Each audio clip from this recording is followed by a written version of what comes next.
have both English and Portuguese, so I'm so sorry for the problem, but we would like to repeat his message because it's quite important.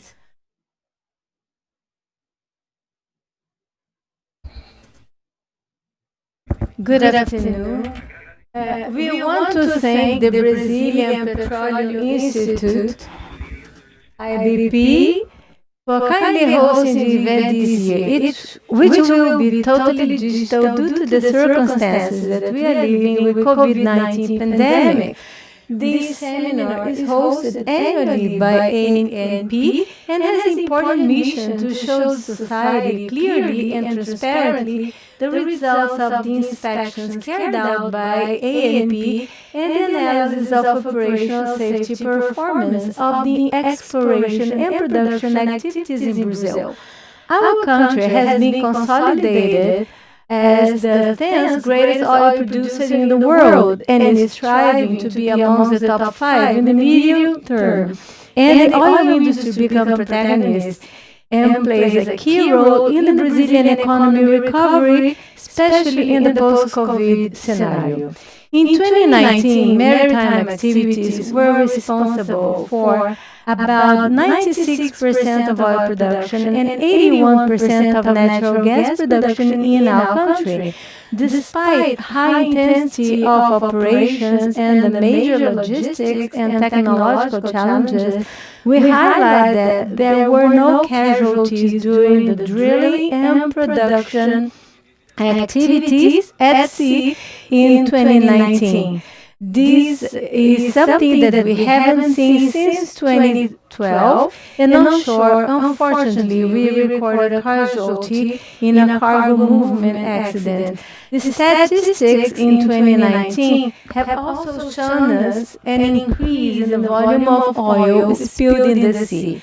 It was recorded over 410 cubic meters of oil spilled, and 400 cubic meters were from only 2 major accidents from last year's February and March. That's why the prevention of oil spill in the sea is one of the greatest challenges we face and one of the focus of ANP.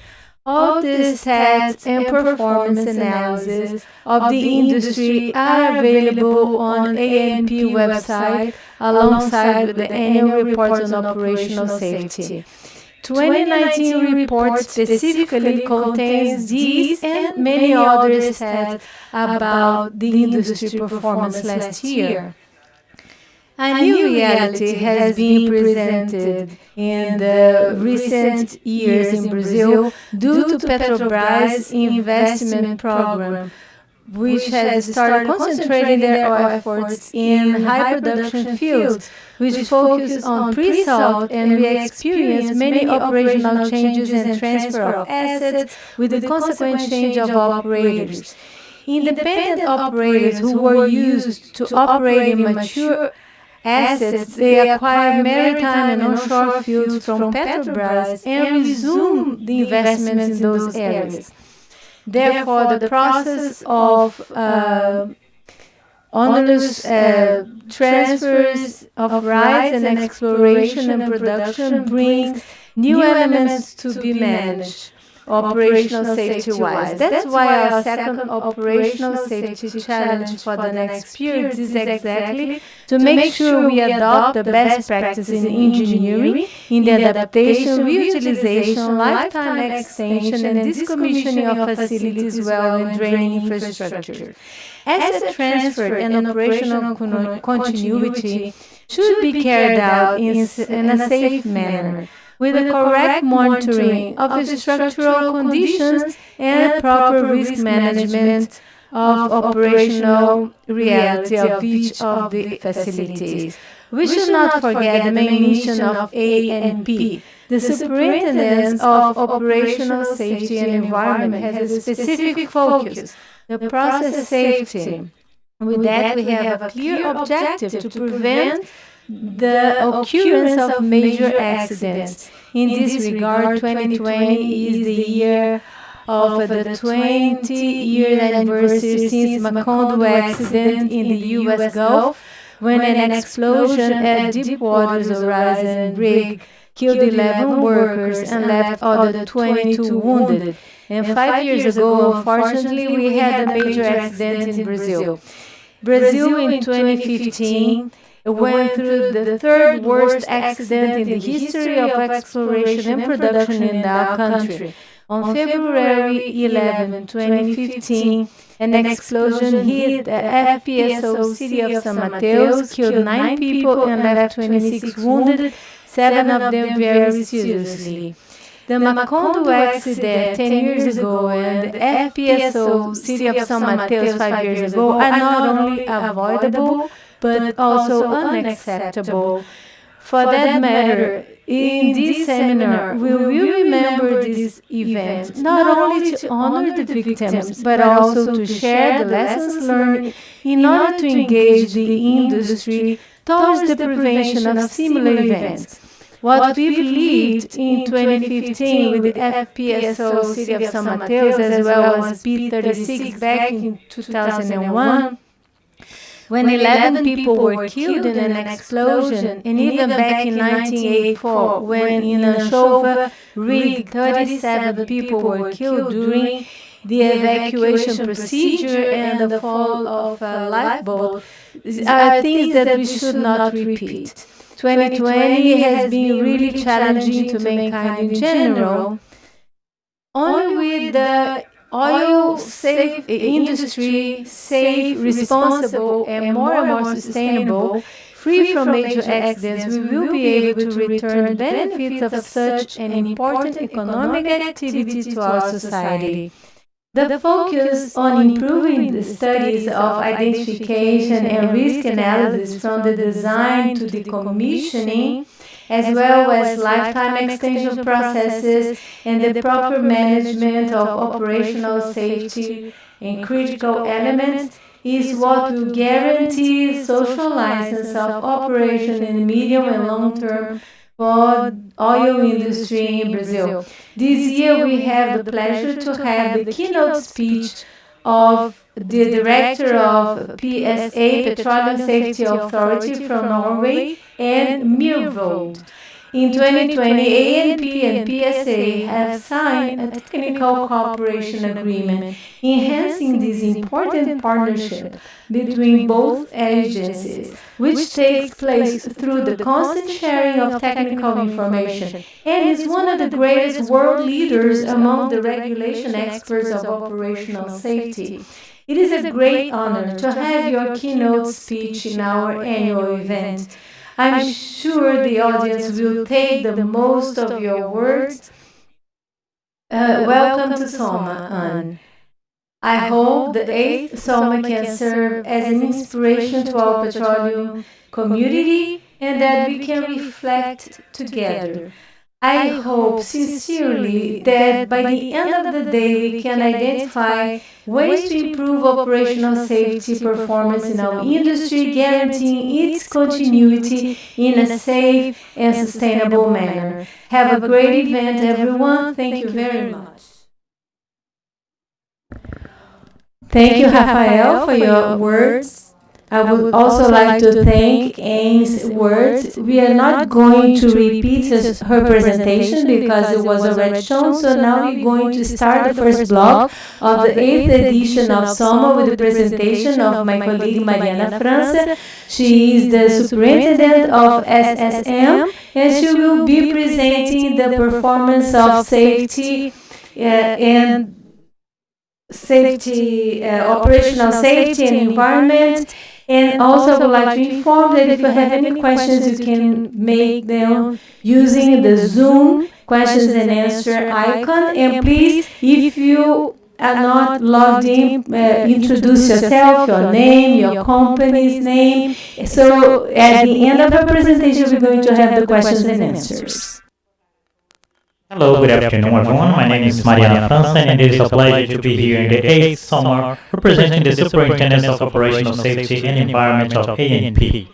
As the current Superintendent, to give you an overview of the operational safety performance of the oil and gas exploration and production industry in Brazil and leave some challenges to the continuous improvement of this industry. So to start, what is the role of the Superintendents of Operational Safety and Environment? What is the purpose of these superintendents at ANP? It is to elevate the perception of risk of the exploration and production companies who operate in the country in a way to inspire them to have an excellent performance in operational safety, for the prevention of major accidents, and for the protection of human life and the environment. And how does the ANP do that? It is the responsibility of the Superintendents of Operational Safety and Environment, among others, to propose a regulation of operational safety and inspect and enforce its compliance, as well as analyze the performance of operational safety of the oil and gas exploration and production activities. ANP publicizes this performance through the publication of the annual reports of operational safety. The 2019 edition was recently published in the agency's website in August 2020, in which it is possible to see in details the number of activities carried out by the agency and also how the agency is watching the performance of operational safety of the country's oil and gas exploration and production. We also follow the activities of environmental licensing and evaluation of the areas that are negotiated in the bidding rounds. Among other activities considered relevant, such as cooperation, technical agreements, and so on, that evaluate and help enforce the compliance of the legal framework and to guarantee the continuous improvement of the operational safety of the exploration and production activities in the country. In general, what was observed in 2019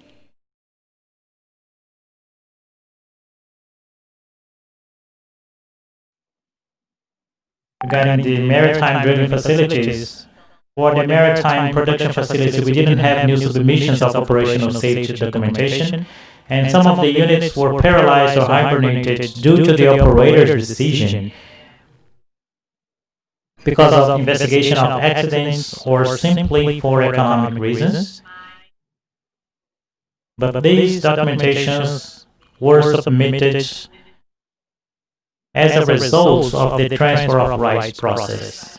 However, it is worth mentioning that the analysis of the documentation to restart the facilities due to the stoppage because of the COVID outbreak, the new flow was taken by the ANP to assure the operational safety with the continuity of the operations during the pandemic, and the result of the measures to be taken published in the Resolution 816 of 2020. In addition, as it was highlighted in the annual report of operational safety of 2019, we continue to see a huge number of transfer of rights processes due to the Petrobras divestment program, in which ANP assesses if all the operational safety data is being exchanged between the grantor and the grantees, and also evaluates the management system transition to assure the safety even in these transfer of rights processes. There will be a presentation specifically about this in the workshop today.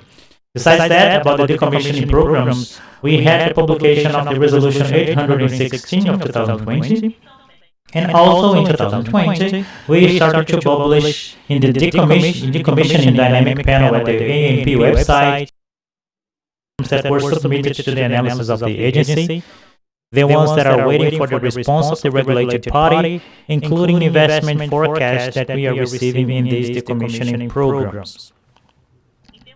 In terms of inspection, we observed since 2013 an increase in the number of inspections. In 2019, we reached 91 inspections of operational safety, and in 2020, up to October, it seemed that this number will drop a little bit due to the pandemic that started in March.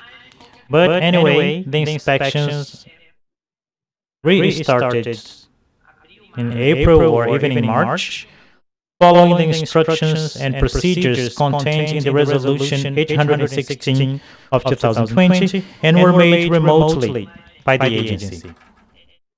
In 2020, we also continued the inspection strategies that were initiated in the previous years, according to the diagnosis of operational safety observed in the industry itself, where we made the inspections before the activities started. So 2020, due to the pandemic, we did not carry out inspections in the shipyards, but we carried out remote inspections to check the application of required actions for the safe start of activities, for example, in facilities that already had the operational safety documentation approved, such as P70, and also to start activities like long-duration tests. On top of that, even before the pandemic, we carried out a specific inspection to assure the operational safety during the strike of production facilities.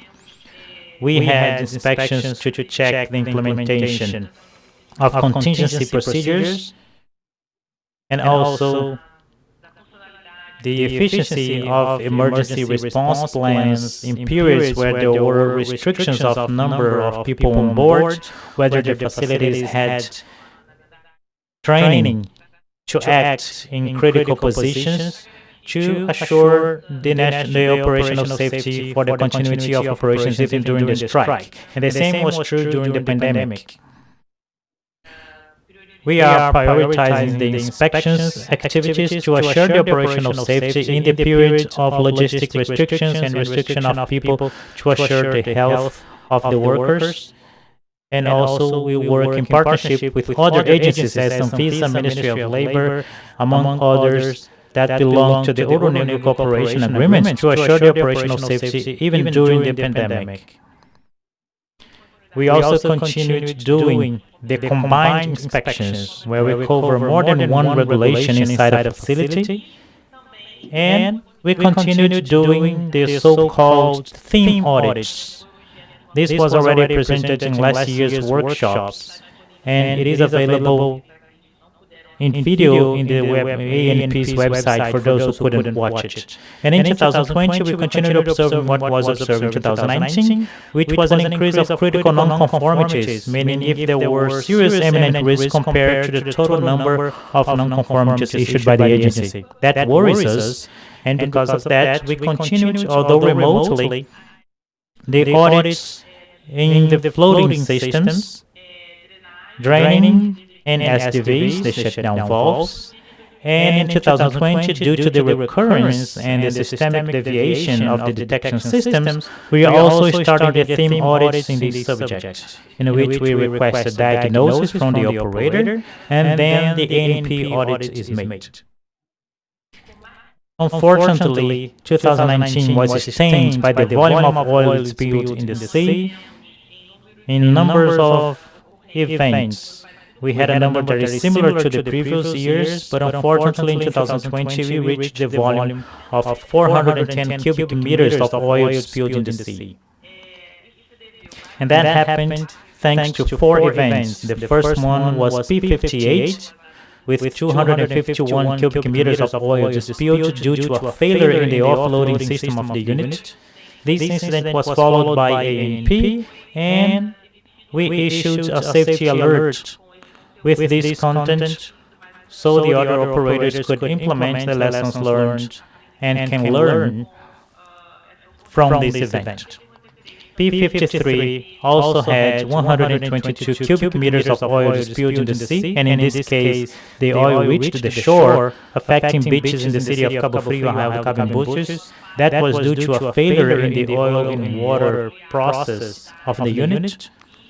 And in this case, we had an ANP investigation followed by the Environmental Agency, IBAMA. FPSO, City of Rio de Janeiro, that was under the commissioning process, had 2 events in the same year due to a failure of integrity in the cargo tanks. In this case, we also had the ANP investigation and the action of ANP as GAA, Group of Evaluation and Follow-up, according to the decree of the National Contingency Plan by ANP, the Navy, and IBAMA, following the emergency response of Petrobras. Now, talking about the lessons learned and the application of comprehensive actions of accidents, this year, 2020, is 5 years since the accident of the FPSO City of São Mateus, in which we had loss of gas containment followed by an explosion that unfortunately caused 9 deaths. In this chart, you can see that unfortunately, the loss of flammable gas containment is still significant, which makes us more alert and also do this detailed presentation of the lessons learned from the accident with the FPSO. So tragedies like these do not happen again in our industry. On the other hand, we had a positive aspect in 2019 with no casualties in offshore facilities of exploration and production, and that hasn't happened since 2012. As for the onshore facilities, we continued seeing casualties. In 2019, there was one casualty due to cargo movement. And in general, the operational safety performance of the oil and gas exploration and production, both on and offshore, was not positive in 2019. We worsened the indices of process safety, Tier 1 and Tier 2, and the occurrence of accidents and near misses, both on and offshore facilities by worked hours. So in general, due to this negative outlook of 2019, ANP in its annual report made it clear at least 4 challenges to improve the oil and gas exploration and production industry in the country. The first one is the need to increase the robustness of the actions to prevent and mitigate the oil spill in the sea, where the operators need to implement barrier audits and implement comprehensive actions and the lessons learned from these events and incidents mentioned in this presentation. We also saw the need to significantly improve the risk identification and analysis with the implementation of best practices and methodologies, the risk tolerance criteria, and the implementation of measures and recommendations before the execution of the activities in all the steps of the life cycle and for all kinds of facilities of E&P.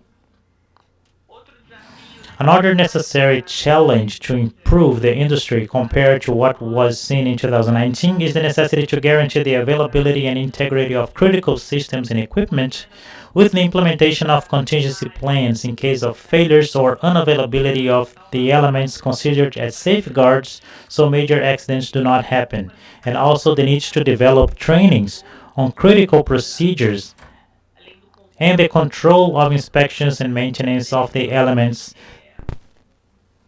that are safeguards of the risk studies of the facilities. Last but not least, in this long process of transfer of rights and decommissioning that we went through in the Brazilian oil and gas exploration and production industry, we need to meet the current regulations and best practices with a strict technical evaluation of the industry, both in these transfers, adaptations, reutilization of facilities, and especially lifetime expansion, and in the decommissioning process of all facilities, wells, draining systems, maritime production facilities, onshore facilities, and all that. Having said that, I hope you have a great event 2020, and I will be available for questions and comments. Thank you very much. Thank you for your wonderful presentation. And as the director Raphael has mentioned before also, was really good. So we're going to go on to questions and answers. So I would like to remind you that you can do it through Zoom, through the Q&A icon. So we're going to choose some questions to be answered by Mariana. So I have one here. Mariana, what ANP attribute the fact of 2019 having no fatalities or casualties? Thanks so much for this question. It's not a we don't have a single response. It's not an easy one. As our director has mentioned, the big disaster don't happen for one single failure. It's a series of failures. So the fact that we didn't have any casualty on board of the maritime vessels or onshore in the country possibly is because one of the barriers, the preventive barriers, were done. Because if you had the opportunity of participating of the 2019 event, we've seen that, yes, there were very serious injuries on board of maritime vessels, but probably and thankfully, one preventive barrier was in place. Therefore, nobody came to die on board of our facilities. So we can see that into 2019, somehow we did very well in protecting the life, but unfortunately for the environment, we had a very negative outcome. So thank you, Mariana. We have another question from Orta from ABP. He is congratulating you for the presentation. He would like to know what were the greatest challenges found by ANP on the remote audits? What were the strong and the weak points? Very good question, especially because of the next presentation, but I'm gonna give a spoiler here. Well, remote audit nowadays we've been more used to it because with this year we've been more used to this interaction, talking about the different materials with different professionals. And doing it remotely, we've seen that the auditor is more limited to the collection of data due to this lack of interaction. But we've seen that some regulations, for example, the ones related to the wells and the maritime vessel, we've seen that our audits are usually done in a very regulated way. So we see that we actually, by the end of the pandemics, we are thinking about, for some things we can keep on doing it remotely. Now we are more used to having these remote audits. There are some difficulties, but because there is this disadvantage of lack of interaction, but the advantage is that we can use a team and everything is very well reported and recorded through the process of auditing. Another question is, ANP would like to is planning to do other actions besides inspection to help the industry. Yes, of course, we've been doing that for a few years, all these inspections that are related to the annual reports and the performance and the environment. And we also have the events from SOMA, and we are now in the 8th edition. We would like to have for the next years to change a little bit the approach, having meetings with the new operators, to have these new systems of management that are in process of the oil and gas industry, but also with benchmarking, with the cooperation we have the ABP. We want to learn with them, as well as working together with other partners in which we can be more effective in terms of information, having each one working within their competencies. But we also would like to work more focused with the different teams and with for the pre-operations in the shipyards, besides having the revision of our regulatory frameworks. Therefore, we can be more efficient, having inspections, audits, and also whenever necessary to have other resources with the administration. And with the regulatory framework, we believe that we can be more efficient whenever there is a failure. I believe we have time for one more question. So we have João Carlos Rodrigues from FC Petroleum Brazil. He's congratulating everybody for the contest. He would like to know, what is your perception when we resumed activities on board after the pandemics? Is it possible that we lost some continuity in the operational safety issues? Yes, a great question actually, but I believe that when resuming activities post-pandemic, well, we've learned a lot. In Nayara's presentation that we've seen, we've saw a lot of improvement. The procedures are more robust as far as contagion and operational safety. There are more restrictions of the number of personnel on board.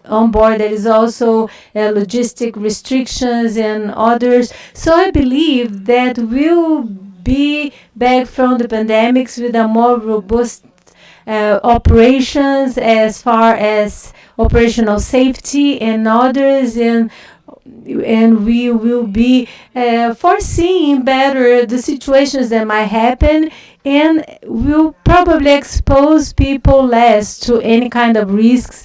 We believe that using less people on board, we have changed that, and in the next presentation we're going to see how ANP has done that, and all the inspections, and we see that with the continuity we'll have less people exposed to risk. And as far as the question,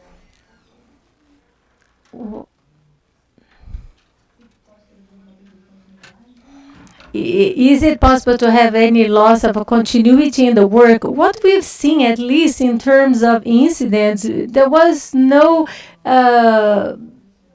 decrease with the remote work. We've seen actually a smaller number of incidents. So we believe that it will improve with procedures, contingency procedures that are more robust, and forecasting already everything that would be related to the norms. Excellent. So we also got more questions on the revision of STHO, but since we're going to have a presentation geared to these things, so I believe we can answer those questions by then, and we can continue here. So yes, probably these questions will be with an other presentation. So for the next presentation, I would like to invite operation safety and environment before and after pandemics.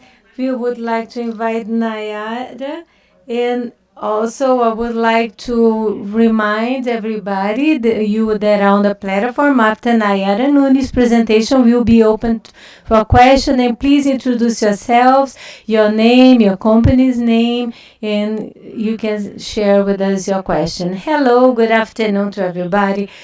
I hope, first of all, that everybody's well with your families. My name is Nayara. I'm the Inspection and Coordination General Coordinator. And I would like to say that what happened to inspections before and after the pandemics. I'm going to share my screen.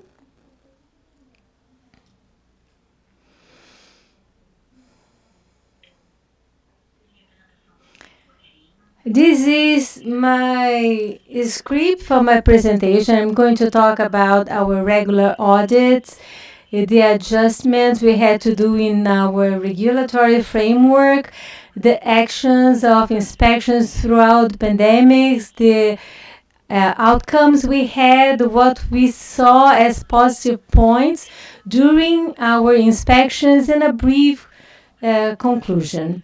So as far as our regular audit, I believe many people already know how the SSM and ANP work in our regular audit, but we basically have a planning based on our knowledge of the facilities that will be audited.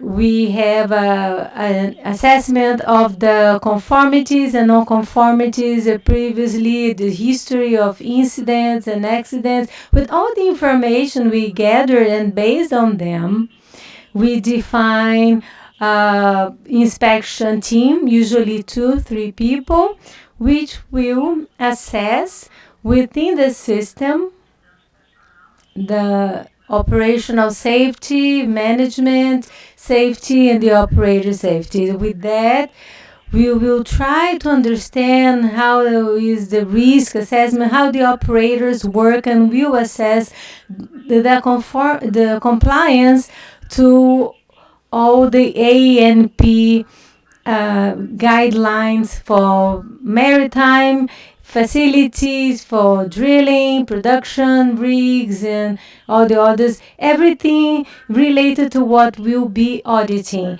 And we have over 6,000 non-compliance in 500 audits done.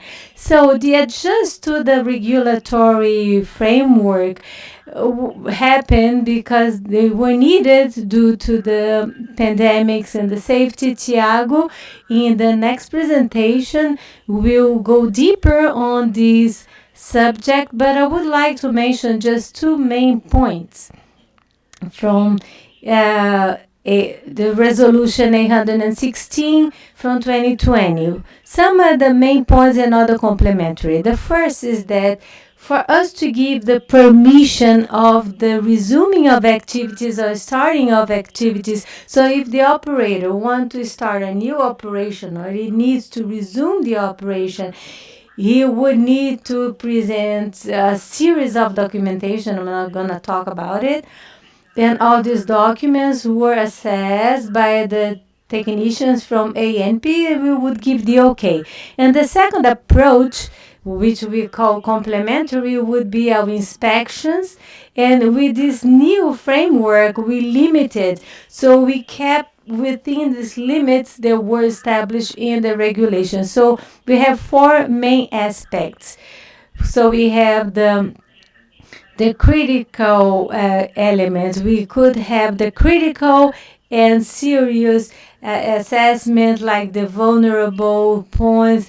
Everything would not be done at this moment. And also investigation of accidents, as well as checking on denounce the most relevant ones according to our point of view. So these were the points that were very important for our inspection. As far as the numbers, in terms of permissions, we had 36 analyses of operational resume to operations in 14 units of offshore production rigs and 5 drilling rigs. We have 14 audits of critical elements, 8 audits assessing the POB, all the equipment that was available.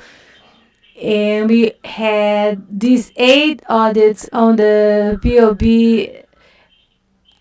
audits. Its main objective is to assess if the operator had contingency procedures to fight any problems with the pandemics.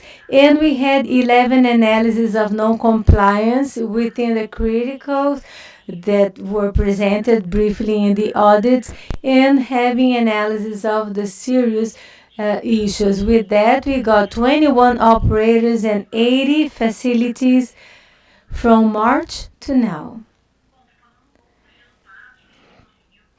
As far as the outcomes from these actions, what we have 7 here, but I would like to say that there are many more positive outcomes. But the first is the definition of specific procedures. They start doing that to deal with the pandemic's effects. External causes that would cause effects in the operation. So these procedures were created and updated throughout the pandemic. As long as we start understanding better how the sickness would behave, and we had different actions on the offshore drilling activities. And the second positive outcome was the reassessment of the studies made on unity of risk units. In the beginning, there was a big work to assess the new scenarios, what could be associated to the pandemics. but they also had to reassess, to revalidate all the studies that have been done previously.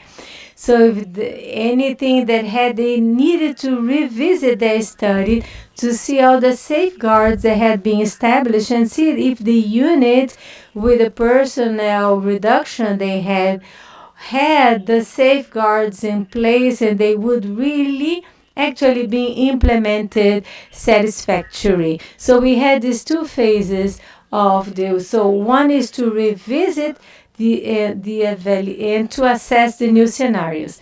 Another point that we got out of the paper throughout the pandemics is the definition which would be a minimum POB, operational POB, the minimum personnel needed for the operations to continue and what would be necessary in case there would be an accident or something that would need to have a response.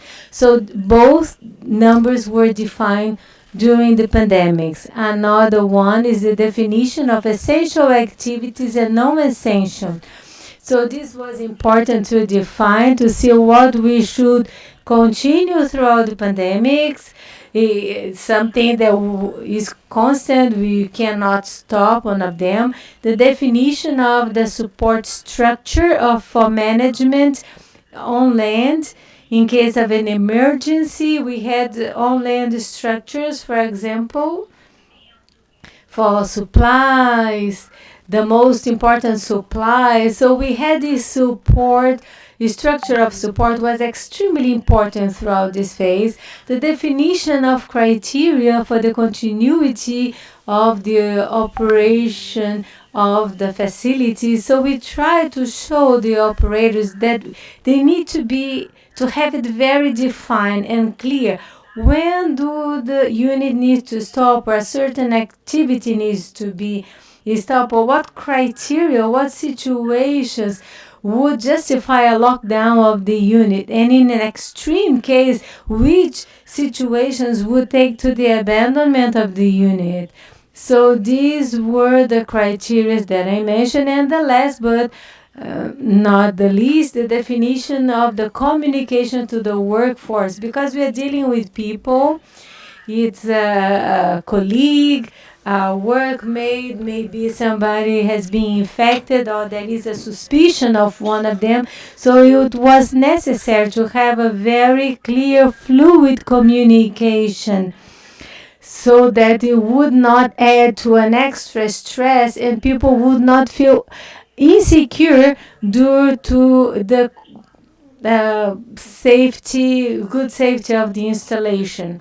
So once these procedures were defined, it was very important to have in this partnership all these definitions that I mentioned previously for them to verify it was not only on paper but it was actually happening.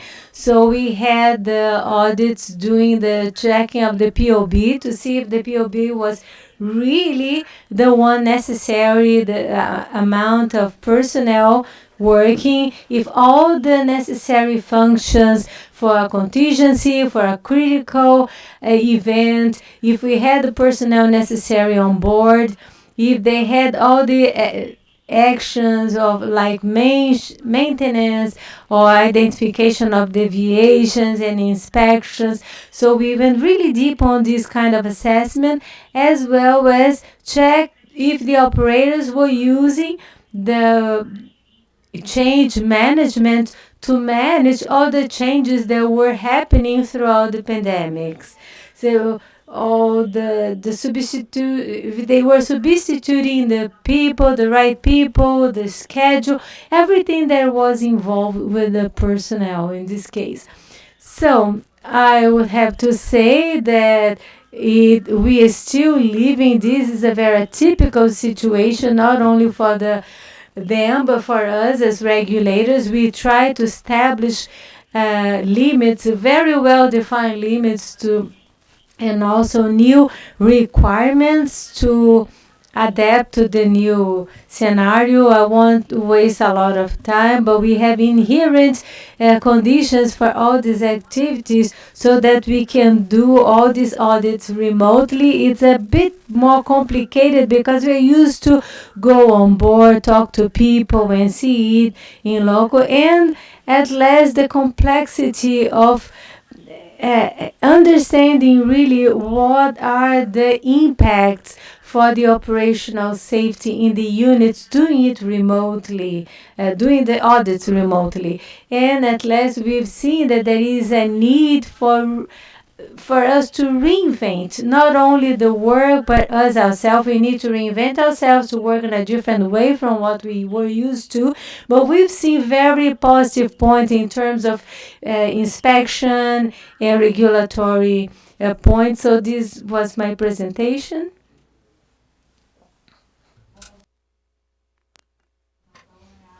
Well, thank you very much for your presentation, Nayara. I would like to remind you that if those wants to send questions through Zoom platform, you can use the Q&A feature and identify yourself with your name and company. So we have a question here to you, Nayara, about the resolution ANP 816 of 2020, amended by the 820 that established the procedures for the continuous operation and safe operation during the pandemic. This will be enforced until December 31st. So the question is, will it be postponed? What are the intentions of SSM about this resolution? Thank you very much for the question. Okay, wait a minute because I'm listening to myself here. Well, at first, for everything that I presented about the positive results, we understand that at this moment the industry is mature enough. We already collected many positive results, and we understand that after December, the requirements of this resolution out 816 and 820 will no longer be necessary. The only exception that we still understand that should remain is the availability of the data that the operators present to the ANP, the infections and suspicions and everything that takes place inside the facilities. So this data will remain, but the rest we understand that the safety requirements of both resolutions can be finished. Great. So that leads me to the next question. ANP will continue inspecting the procedures of contingency to follow the risk management in the industry of exploration during the pandemic until when? Are there any plans to do this remotely even after the end of the pandemic? Yes, we are going to continue seeing these contingency procedures. Maybe we won't do this through the permits of restart and start of operations. Maybe we will see these procedures that are very important, not only for the pandemic, but other types of outbreaks and strikes and so on. So it's almost certain that we will continue to see these contingency procedures. And the next question is that if we are going to continue doing the audits, when we are going to do this locally. Well, it's very difficult to determine that. We are in a very uncertain moment. The fact is that we will continue making the audits remotely. When we are going to do this in local again, we don't know. For many reasons. To preserve the safety of the workers in our team. It is an exposure. A lot of people belong to the risk group, but not only that, we commit and we have a concern that we are not taking one more danger to the facilities. When we make an audit in general, we have a lot of people flying with us, and so somehow we would be increasing the gathering inside the facilities. We are not complying with the quarantine protocols that every operator defines. So we prefer right now not to do this locally. And Nayara, we have been following the numbers of confirmed cases on board. even if they are dropping, but they continue to appear. And sometimes we have to stop the operation.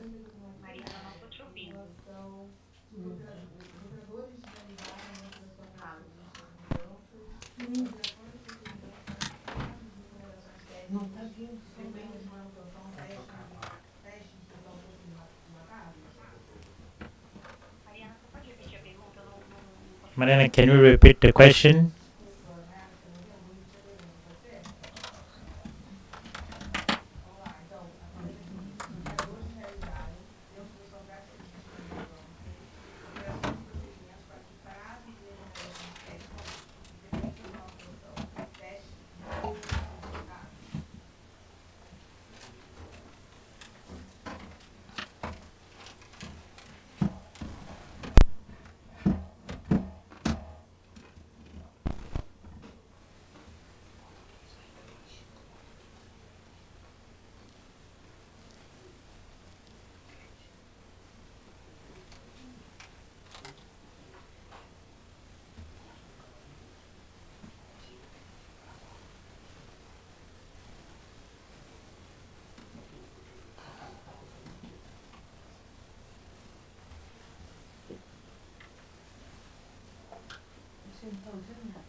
We believe this audio barrier, but maybe we will start this type of audit.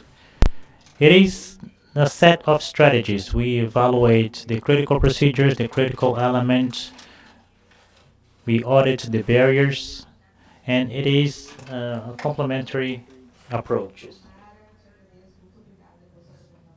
So thank you, Mayara, for your presentation. And I think we managed to bring more.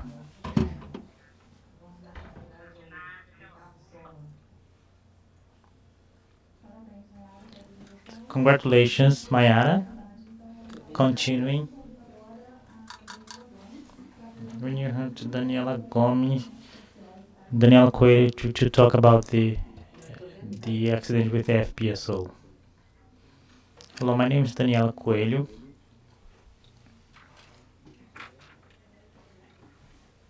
And my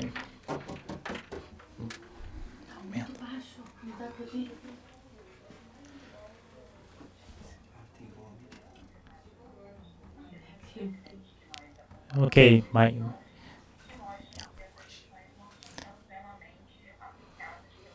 we are going to see what it is applied by the management system.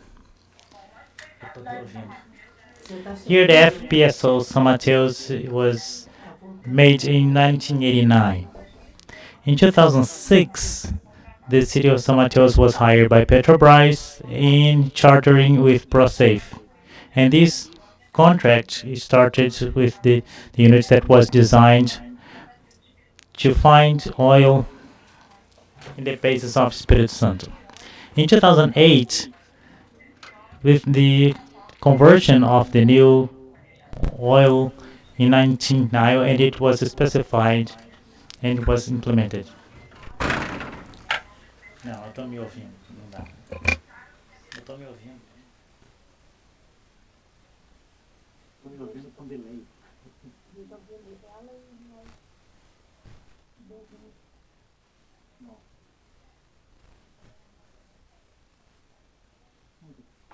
Eu tô quieto e tô me ouvindo.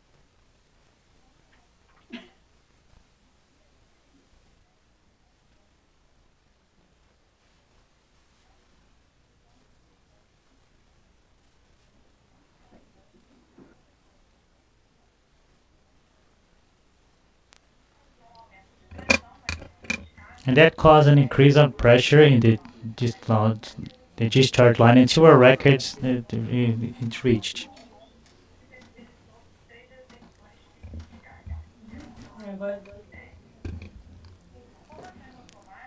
Since this is an automatic alert system in the detection of the pump, so the production was not stopped. Three props. Não, não tô me ouvindo, bicho. Não tô me ouvindo com delay. Eu tô quieto, tô me ouvindo. Olha só, dá pra ouvir a voz dele e ele já parou de falar. É muito doido isso. Eu tô quieto e tô me ouvindo. Quieto e tá se ouvindo, né? Ele continua falando aqui. Tá mutado. É porque ele parou de falar e continua.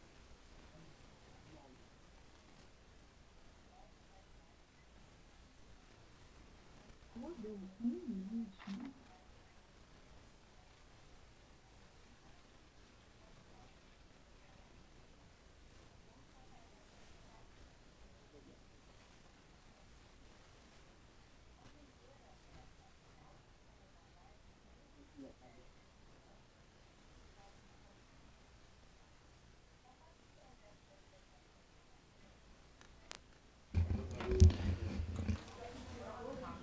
So what was adopted for these criteria were not employed by the SSM cargo system that was existing in the conditions. So the scope of this conversion used many different systems, including the functioning of the transfer valves and the position of the valves in these systems. But these improvements were never implemented. The cargo system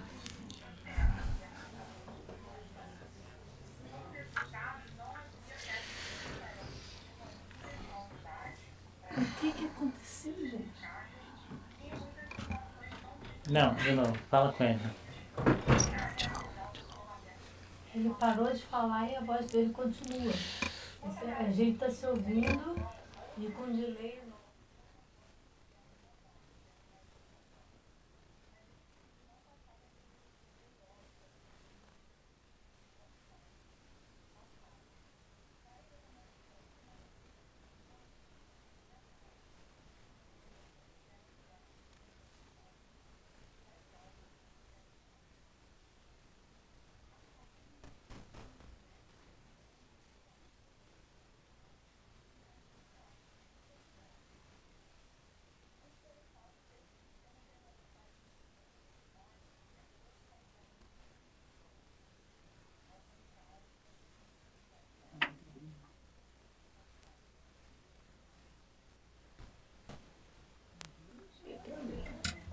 The second lesson learned is to make correctly the previous evaluation of the risk of the changes made.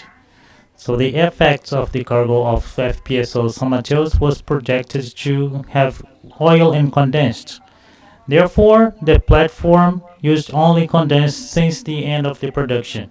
So this change was made before the conditioning phase without making a change to evaluate the risk. Many risk scenarios were made, but the study of risk evaluation was not made. Throughout the years, this condensed was attacking the sealing of the valves, generating a lot of problems to check the valve that were solved installing many different valves and many times without a process to change management. In trying to solve this lack of spare parts, the people from FPSO started to make the tests on board.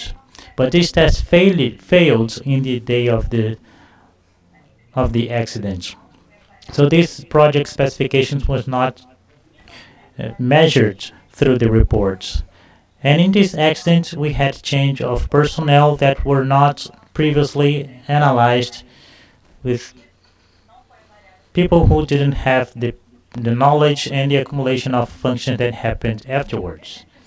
Recently, we had many oil spill accidents in which there was a change in the cargo that contributed to the loss of integrity. A frequent detection was the change without the previous evaluation of the risks, or if this evaluation was deficient, or to the measures of risk controls that were not proper and not implemented. Also, currently with this pandemic situation, this situation is being worsened without change management to be instituted. What are the lessons learned about the emergency response plans? That they should be robust and they should be tested periodically, minimizing the exposure to risk of the energy response teams. The energy response teams of the city Somateus do not have clear instructions, and the resource that should be optimized in the machine room. So the accidents, the emergency response teams were sent to the machine room in 3 different situations without the gas leak confirmed, and also the detection of the portable equipment by the brigades. That demonstrates that these teams were exposed to this risk. All the fatal victims of this accident were people who acted in the emergency response plan. This is a common characteristic of this type of accident that shows the incidence of failures. Besides that, it was also shown in this lack of articulation between the operator and the contracts in the installation that provided a delay. These recent facts, the pandemic, showed how much this emergency response plan should have been reviewed, because these situations shows that the plan was not proper and not adequate. For the reduction of the people on boards, there are important missions that were not being occupied, or they are being occupied with people with no abilities. We saw many different situations that simulators were substituted by different simulators with the aim of reducing gathering without making a previous analysis if that measure was enough to maintain the brigade trained in order to respond to a real emergency. The training of the brigades is also concerned us. In the audits, we usually see and make inspections, for example, to systems to mitigate degraded systems, if the brigade will make the cooling of systems to fire combats, or without having to communicate and train the brigade.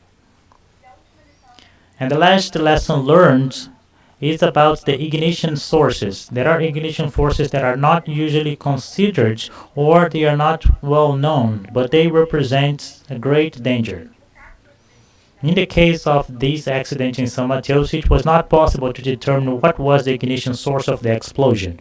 However, the investigation team indicated the most likely situation, that the use of the hose to fight the fire that was available. This fact marks the lack of understanding of the risks involved in this situation and the possibility to generate electrostatic charge that is indicated in many different engineering processes.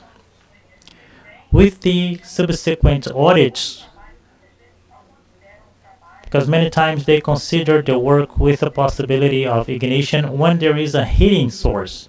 As a result of, in this case, they adopt measures of measuring the explosive atmosphere. Recently we had an accident where there was a flash that was not using heating sources. Some ignition sources took place and they didn't measure the explosive atmosphere because they didn't understand it was necessary. Now, going to the conclusion, at ANP we always try to apply the lessons learned not only in these accidents and in the other accidents, not only in Brazil but in other countries, in the regulations, in the actions of inspection. An example that I can give is the new cycles of theme audits that will create barriers of prevention and scenarios of fire and explosion. And based in the accidents that I presented, I wanted to put this forward for reflection. The applications of the lesson learned in the accidents of the city São Mateus is being fully made. There are some examples that shows that these lessons learned were not implemented in the management system of operational safety of these operators. And one of the pillars of this is the continuous learning. We would like to have these lessons totally applied in a way that we do not have recurrences of major accidents as the accident of FPSO City of São Mateus. With this, I close my presentation and I thank you of the spectators of the VIII SOMA. Thank you very much.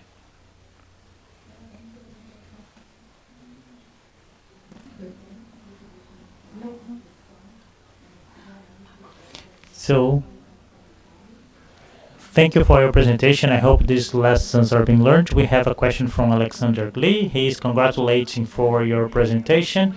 It was a very good initiative to remind City of São Mateus, and this is essentially to work with the memory of the organizations. And as a suggestion, he is asking if ANP can produce videos of the accidents similar to the CSB, the American CSB.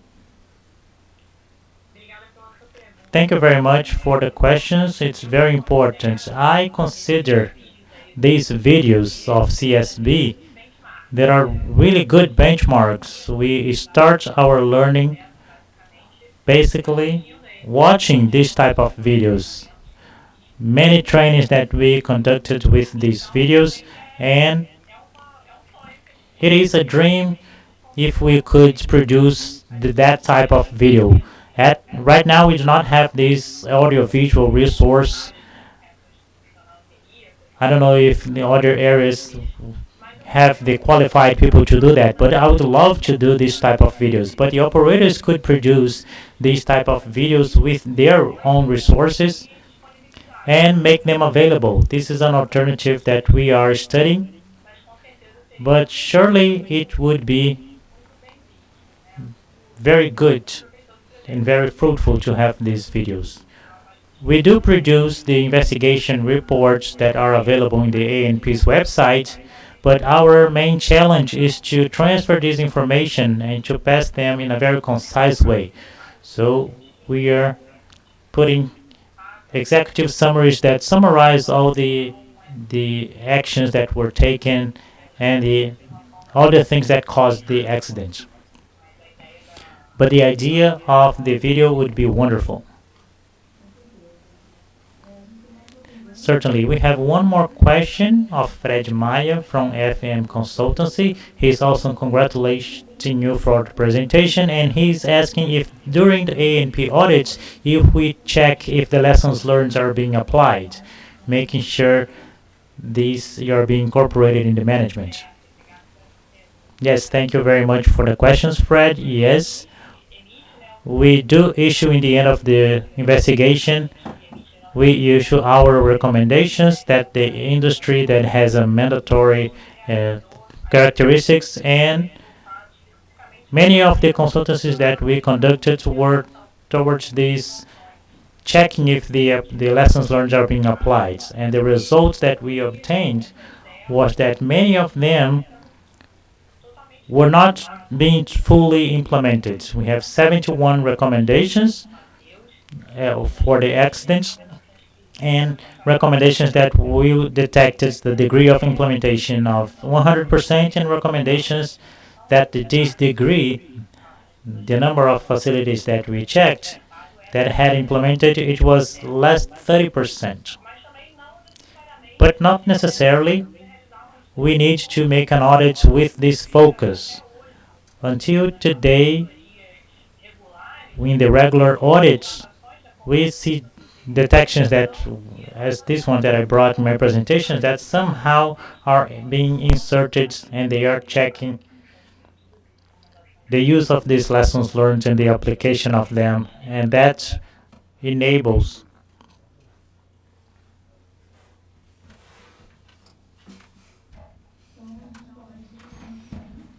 So we can move on to the next presentation. Actually, we reached the end of this first block. We had a problem with the Daniel's connection. In this first block, we had the opportunity to talk about the main aspects of the operational safety performance of 2019, and I informed that the annual report is already available in the ANP's website with a content with a lot of good information, as Danielle was mentioning, both recommendations and investigation of accidents and the reports and the safety alerts. Everything it is available in the ANP's website. We also talked about the main actions to adequate the inspections during the pandemic, and then we close with the lessons learned with the accident FPSO City of São Mateus that the industry cannot forget, so this do not happen again. In 15 seconds, it's very quick. We will be back to the second part of SOMA, that is an event that is being made in partnership with Rio Oil and Gas. So stick around.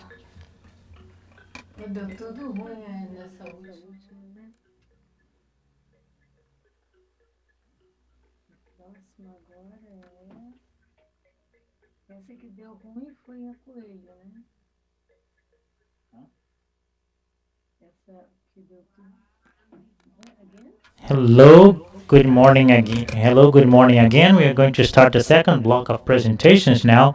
And once again, I want to thank everyone who is watching through the Zoom platform and YouTube. And I want to ask you to start with this block, to continuing this block with 3 other presentations so we can exchange our knowledge. And I invite to watch the presentations of my friend here in the stage, Luciano Pedrosa, who is the General Coordinator of Operational Safety and Environment, to talk about the environmental evaluation of sedimentary area and the next steps for the interface of the environment. In the end of Lucian's presentation, I hope to see your questions through the Q&A session at Zoom. Have a great presentation, Luciane. Hello, good afternoon. I'm Luciane Pedrosa. I'm the General Coordinator of Operational Safety and Environment, and I'm going to present you the first outcomes of the assessment of the environment in the sedimentary area. The whole area to be included in the areas that needs to be covered by ANP needs to be also seen by the environmental agency. So first is through a joint document which is signed by the Ministry of the Environment and Mines and Energy, and the other one is the AIS, which is the focus of our presentation today. Our environmental assessment of the sedimentary area is an assessment that has a planning character, a regional character. Its main objective is to subside actions of the government for the oil and gas sector, but it also has other objectives like classifying the areas as far as its aptitude for the production of oil and gas, to integrate outcomes of the process of, like I've mentioned in the previous slide, to integrate the outcomes of the licensing process with all the recommendations for the environmental issues, and to increase efficiency for the legal security, since it's done by many different institutions and the public governments, and also to rationalize and optimize the planning of environmental studies, since the outcomes could be incorporated in the other studies done. So how is this assessment done? Through the environmental study about the sedimentary area, which is the AF, which is the study, a multidisciplinary study for the region with the use of the territory, and it's a very participative process with public participation, with the presidential meetings and the public consultation process and others. It has a classification of areas, as I mentioned before, in which they are classified as apt, moratories or non-apt. When with the apps are the ones in which you can have the activities, the exploration of oil and gas, as long as all the recommendations are followed. The moratory is the ones that need some things to be done, in which it needs a technological resource, or maybe there are areas in which can have conflicts, territory or environmental conflicts, and the non-apt areas, which are the ones in which it has a social environmental assets that are very relevant and incompatible to the risks and mitigable impact, and also that has problems for the licensing. And right now we have two ones being done. The first one of the Sedimentary Maritime Bay from Sergipe Alagoas, which is offshore, and another one is the Solimões, which is in the Amazon region. These assessments have started in 2014, when the ministries chose the different areas that should be going through this process after the ministerial regulament norm. After that, the technical committees, they created this. We had two committees created by IBAMA, SNB, INBio, and others. So all the employees of these institutions, they are on the CTA to elaborate a reference term which would give the public consultation for the environmental studies for the sedimentary area. These studies happened in 2015 and 2016, and this reference term went through a public consultation, and on 2017 and 18, ANP had a public bidding for the contracting of EPE, also had the bidding for the contracting of Solimões. So both institutions had the permission by the Ministry of Minas and Energy.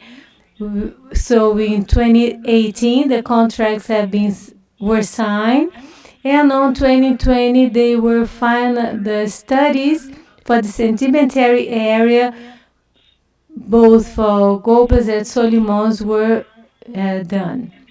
So the scope of this study is very broad, as I mentioned before. It's based on the concepts of the strategic environmental assessment.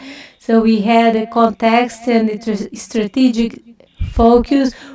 In other words, what is important and relevant for that region. It was also considered all the policies, programs, all the constitutional programs. There was an analysis of the characteristic of the activity, the history, and the current situation. What are the best practices in the industry for such activity in that region? We diagnostic, social, environmental, regional diagnoses were elaborated, the hydrodynamic base, and we had for the scenarios both for reference and for the development. After that, we had the analysis of risk, impacts, and a comparative assessment, taking into consideration strategic options, taking into consideration risks and opportunities, and with that we had the classification of the areas and the strategic guidelines for the activities, the recommendations from the environmental bodies, and here we have the main outcome from Sergipe Alagoas Jacuípe, EAAS. This evaluation considers 76% of the region as apt, 24% non-apt, and this inaptitude came from the mud sedimentary bottom from Camarão Sete Barbas, which is an economic asset very relevant to the area. And there was also the presence of chelonius and the units of conservation. And the oil reserves. So from this assessment, it was considered a non-apt, in which the oil, in case of an oil spill, would reach the shore. So they were not considered moratory areas. But for the EAAS from Solimões, considered 38% of the area as apt, 58% of non-apt, and 4% of a moratory area. It was due to the indigenous lands that has been registered, the units of conservation, the isolated indigenous people, and the moratory areas were due to the land that are traditionally occupied, but they are not yet registered as such, and also due to the presence of priority area for the creation of a conservation unit. So we don't know exactly if this will really be created. So the next steps would be, right now, we've been elaborating a report, a conclusive report that will be forwarded to the Interministerial Committee, which is the Environmental and the Energy Ministry. With that, we're going to have the elaboration both for Jacuípe and Solimões, and this commission is accountable to present the outcome of this assessment. But meanwhile, in this transition phase, we continue elaborating the joint document, since we don't have concluded still what are the sedimentary area study. We would like to review the reference term to incorporate lessons learned with these two assessments that are in the final stages of elaboration, and with that have new assessment with more extensive areas, having one single assessment, for example, to the one whole region. But meanwhile, we don't have the institutional actions related to the environment, be it following up this process of throughout the analysis and the programs and the facilities installation, as well as the legal issues. I would like to thank you all for your attention, and I'm at your disposal for any questions. Thank you so much, Luciene. So here we have now some questions. The first is,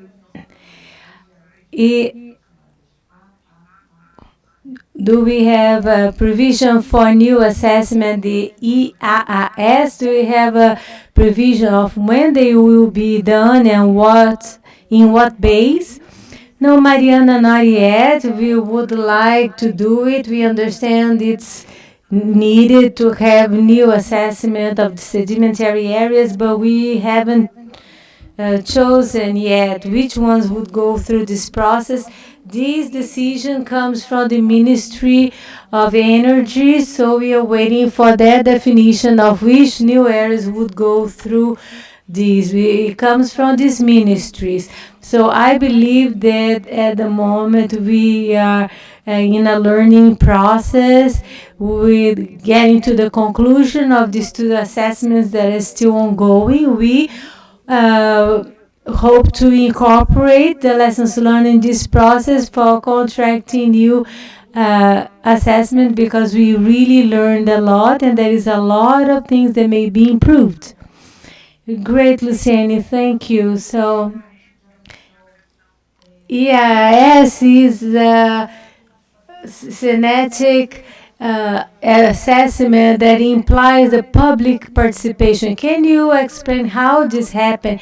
Yes, EAAS is inspired in strategic environmental assessment that involves a lot of public uh, administration. It came with a lot of interview. They came from IMA when we were still in the context and strategic focus, as we say, stage. We had 2 workshops at the time with many actors, with stakeholders, and we had representatives of the economic secretariat from the different agricultural different organizations from the environment and other activities and all the stakeholders. And at the end, we had a public consultations. It was throughout 90 days and presidential meetings in the main cities that would have the impact of such activities in which we had assessments. Great. So there were a lot of participation from different stakeholders. So I have a question from Raphael from BCTS. Luciane, could you talk a little bit about the Abrolhos process? Well, I don't know exactly which process from Abrolhos you're referring to, but if it's related to a discussion that we had in the 2016 round, well, how do we do that today? We had either the environmental assessment of the sedimentary area in which we don't have a conclusion, or we live in a transition phase in which we sign a joint document alongside with the ministry. So the ministries gave to ANP and IBAMA to be accountable to sign this document. And when we were in the Area 16, we asked IBAMA to talk about the offer of different blocks in the area, but these blocks actually, they were 300 kilometers from the maritime park of Abrolhos. So they used to say, oh, it's close to Abrolhos, but it was not that close. So there was a positive response from IBAMA as far as the offer of these blocks. We understand that all activities face some risk. We have been talking about that here in SOMA, about the risk from accidents that may impact human life as well as the environment. That's why it's so important that we work very strongly with prevention. It's important that we assess really the areas that can be offered in a bidding round, and that in case they are sold, that the companies would really assess strongly the risk to prevent any accident that would impact not only Abrolhos, but also all the sensitive areas that we have throughout the Brazilian shore. I have another question also from Augusto Silva from VIII Brazil. He asks, The process of environmental licensing includes risk and quantitative risk analysis, but up to now there is no formal evaluation of acceptability criteria. The study of EAAS can be used to define this criteria. Thank you very much for your question, Luis. Well, thinking very quickly, I don't think so. Because the risk analysis, it's important that it is made considering a project. So it is more adequate in the environmental licensing phase. The risk analysis that we did in the sedimentary area was more generic, considering different scenarios. Since this is strategic assessment, as the name says, it is strategic, so that depends on the activity. So for you to analyze if that activity should be made in that region. I understand that the risk analysis, the quantitative risk analysis, in order to define the issues of alarm, I think it will be better defined in the licensing process when you already have a design or a project and you can define the risk of that activity that is going to be undertaken. Great, Luciene. Everyone is thanking for your clarifications. And I have one more question. We saw in your presentation that the process was very long. So how long do you think it should last, the new AAAS? Yes, it is really a long process. With the timeline, you saw that we took a long time to reach where we are today, and we are still in the conclusion phases. And as I mentioned, we learned a lot with these processes, so I believe it can be shortened. Both the bidding process to hire the consultancy companies that designed the study and the elaboration of the study itself. It was a very robust study, although it didn't have data collection, only the interviews that, depending what is can be considered primary, so we can evaluate that most of the things that we did could be minimized. So these studies allowed us to reach some conclusions that could be incorporated in the new evaluations, reducing the time to do it.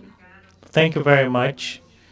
I think I learned this acronym of AAAS, the Environmental Evaluation of Sedimentary Areas. I think everybody knows about a little bit about this important process with all the joint manifestos so we can have able areas to be bidded in our bidding rounds. So let's continue with our SOMA.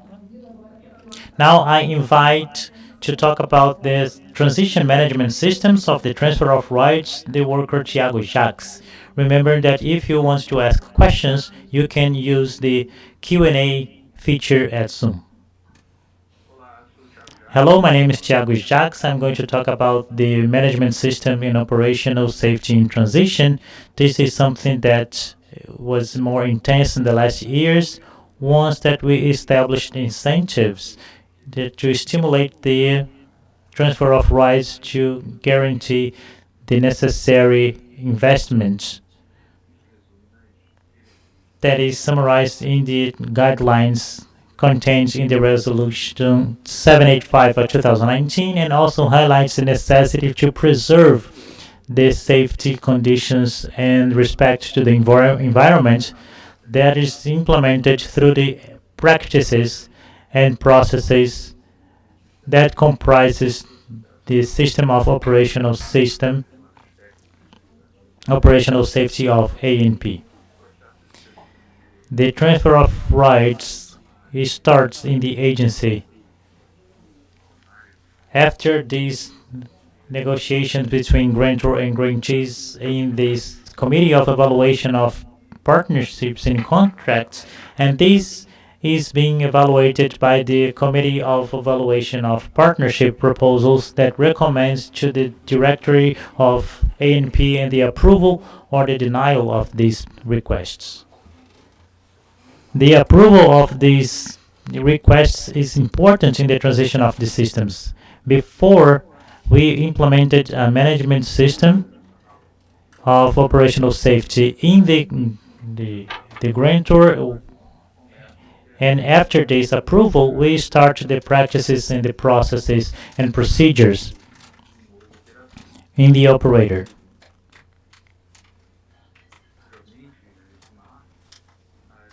And these milestones, these actions established, concentrated in evaluations, and naturally the interfaces with the agencies, both for the proof of the technical requirements and the economic and legal requirements, but also the interface to clarify everything that has to be done with the SSM in the calendar of periodic meetings until the approval of the session. From the moment that we start implement the actions and processes in the new management system of operational safety, we see the need to evaluate the consistency of these activities. Therefore, in the end of the process of implementation, there is an evaluation where the performance of the new system is checked. In general, an internal audit is made and the results are treated. Throughout this process, the inspection of safety of A&P continues to take place. However, we have two different approaches compared to the previous and the next moments of the approval. The grantor operator is still the operator of the facilities, so in this opportunity, we conclude all the pending approvals and to reach the detailed information about the safety of the operation and the extension of lifetime and the necessity to have an accurate verification of the issues related to integrity. And another aspect that before the approval of the grant, there is an opportunity of the participation of the grantor through its representatives in the inspection processes. And in this inspection process, they take the role as observers of this process of inspection. So at this moment, we have an opportunity to complement their evaluations about the process related to the operational safety, but also the first contact with the approach of the agency about the compliance of the technical regulation on operational safety. After the approval of this grant, this transfer, we have two important focused in the inspection of A&P, both for the verification of the plan's transition based in a known timeline that is informed by the operator, and secondly, about the verification of critical systems of operational safety during the transition process. And in these transition processes, A&P made the inspections. During this process, about 3 months before there was an increase in the granting of rights, the approval by the board, and the results could be summarized in two important aspects. The first one is about the failures in availability control of critical elements.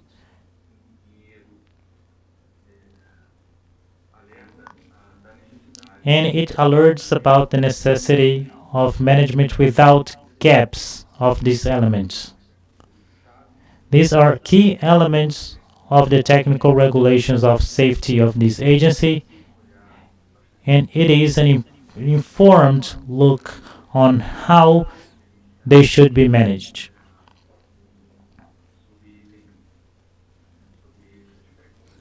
About this aspect of availability of critical elements, the identification of critical procedures. Once the procedures are changed between one system of management of operational safety of the grantor to the grantee,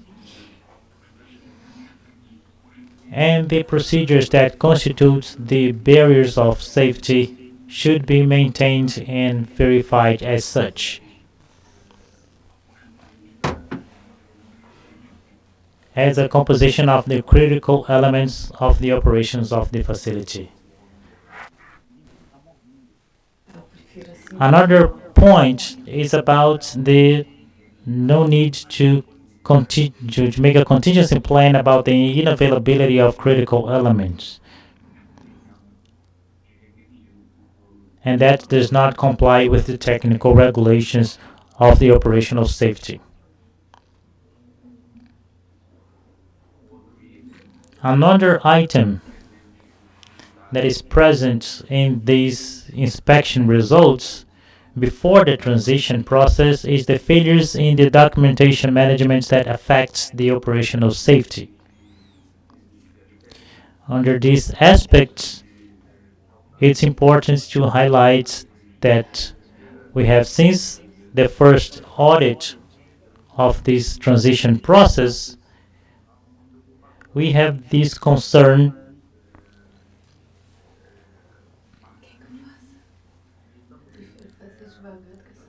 and also is presented by the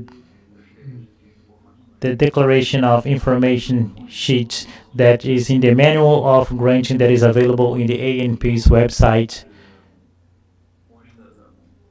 where you can find the list of documentation that is necessary and essential for the transition of management system of operational safety.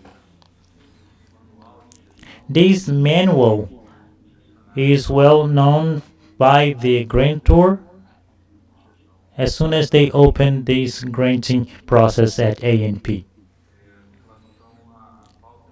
About the lack of documentations on temporary repairs, it's important to highlight that this is an important item for the transition.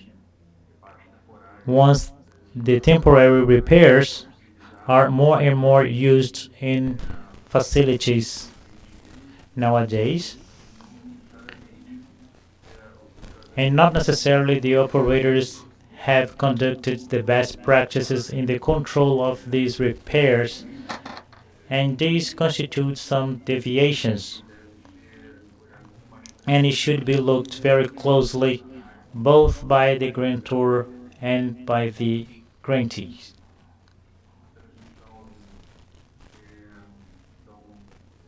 So the transition has a lot of rooms for improvement in the evaluation process, both in the evaluation of performance of critical elements and in the transition of information between grantor and grantees. And this is a very important aspect to be reinforced and to be appreciated in this process. The establishment of evaluation of critical elements performance in the operational safety as the first point, and the second point, the set of required information for the establishment of this new system of management of operational safety as a key document for this transition, this safe transition. The challenges that the grantor face is to evaluate adequately an asset with characteristics of aging and life extension, considering the impacts of the conditions of the facilities, about the due diligence of the assets, especially about the infrastructure of draining and the critical elements of operational safety, considering in this transition timeline the necessity to guarantee the continuity of the critical element management without gaps, making sure it is available, and lastly, the necessity to make sure the availability of the resources of emergency responses to the more severity scenarios. So in this timeline, there is the opening of the process of the granting until the effective transition of the management system of operational safety. So we have a long way. This is the history of the inspection made by ANP in a transition of management system of operational safety, and we have concentrated in the inspections in the previous moments before the granting, but also we have made some inspections in some complex situations. So we have conducted the inspections during the transition processes in which the granting was already approved, and about 3 months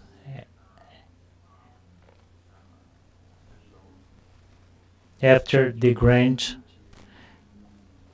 and in the later moments when the management system of the operator is totally established according to the timeline. In some simple situations, we have the possibility to conduct the inspection after the transition of this management system of operational safety. That's it. Thank you very much.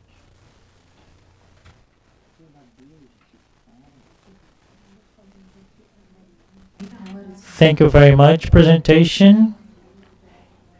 This transfer of rights, it is a process that has been more intense in the last years and generated a lot of doubts. We have a question to you here. The nonconformities received by the previous operator, by the grantor, based in deviations in their management systems, are they received by the new operator that will establish their own management system? Good afternoon. Thank you very much for the question. Very interesting because we can explore a little bit this aspect. On the contractual perspective, this is very simple. The grantee can take this part of in the contract. He has rights and duties, and in these obligations, these duties are the ones indicated in the audits that were made previously by ANP about the management of the safety of the facilities. However, under the technical perspective, it is an interesting opportunity for the operator that it has the opportunity to make a gap analysis about the management system that they are establishing based on the problems that were indicated in that facility by the previous operator. So of course that we are talking about non-conformities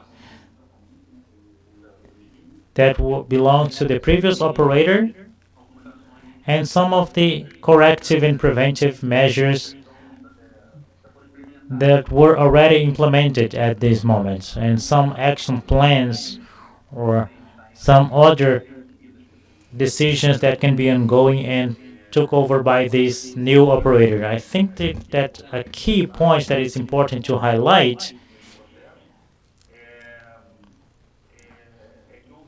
is that the operator, the grantee, has a technical team prepared with the technical preparation.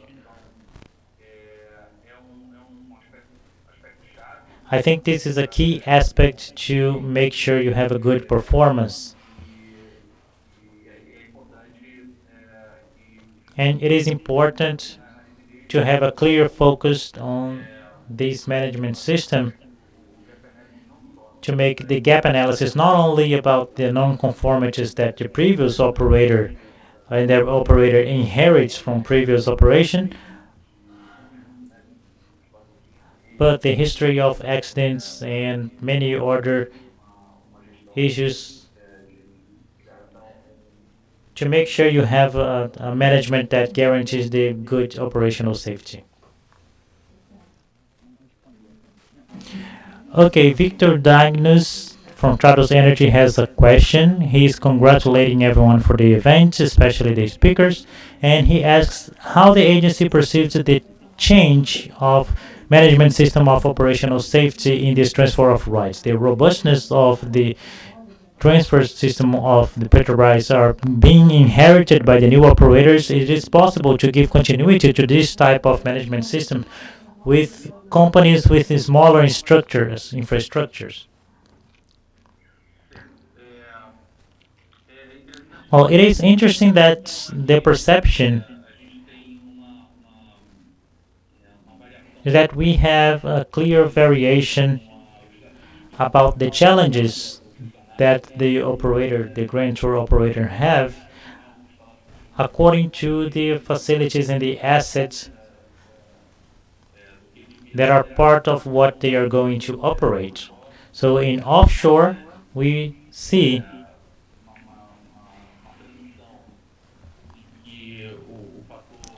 a transition in which the technical factor has a very important role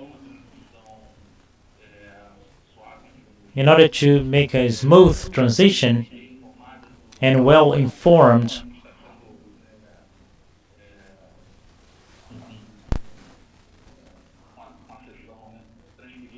of what is being transferred to this new operator. But there are smaller operators with a lot of experience. And for those operators, we see that it has been a smooth transition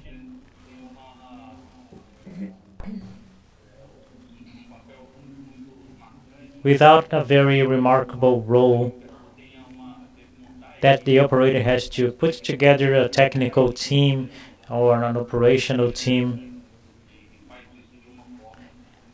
and they are doing that based in their own workforce.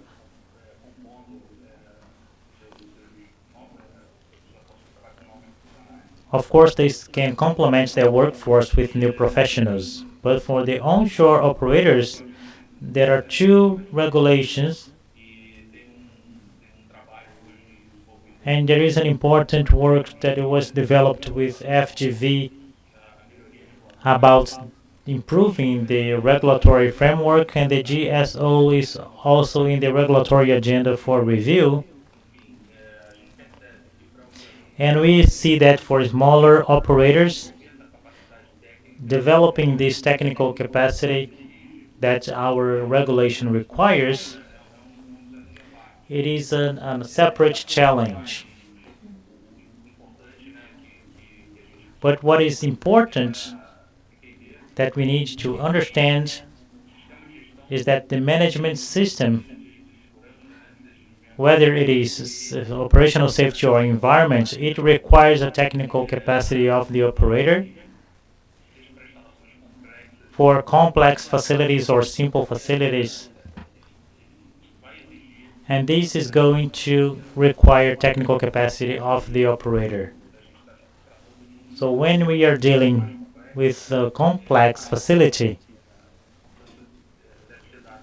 more importance should be given to deal with the risk study with more complexity, with assets, with characteristics of more risky scenarios. And so they can be able to address whatever is necessary to have a good performance in operational safety. So we have one last question. Is there a need of ANP to inspect right after the transfer? So what are those cases? Is there any possibility of transition time without the inspection, only with educational and informational uh, activities, initiatives? I think that depends. We had some transitions where we had a board a few months ago, 2 or 3 months after the transfer, and this happens because in order to fulfill our role and our responsibility in the regulation of safety, we are dealing daily with reports and communications of incidents, and all this feeds our inspection strategy. So depending on these inputs that we receive and we analyze,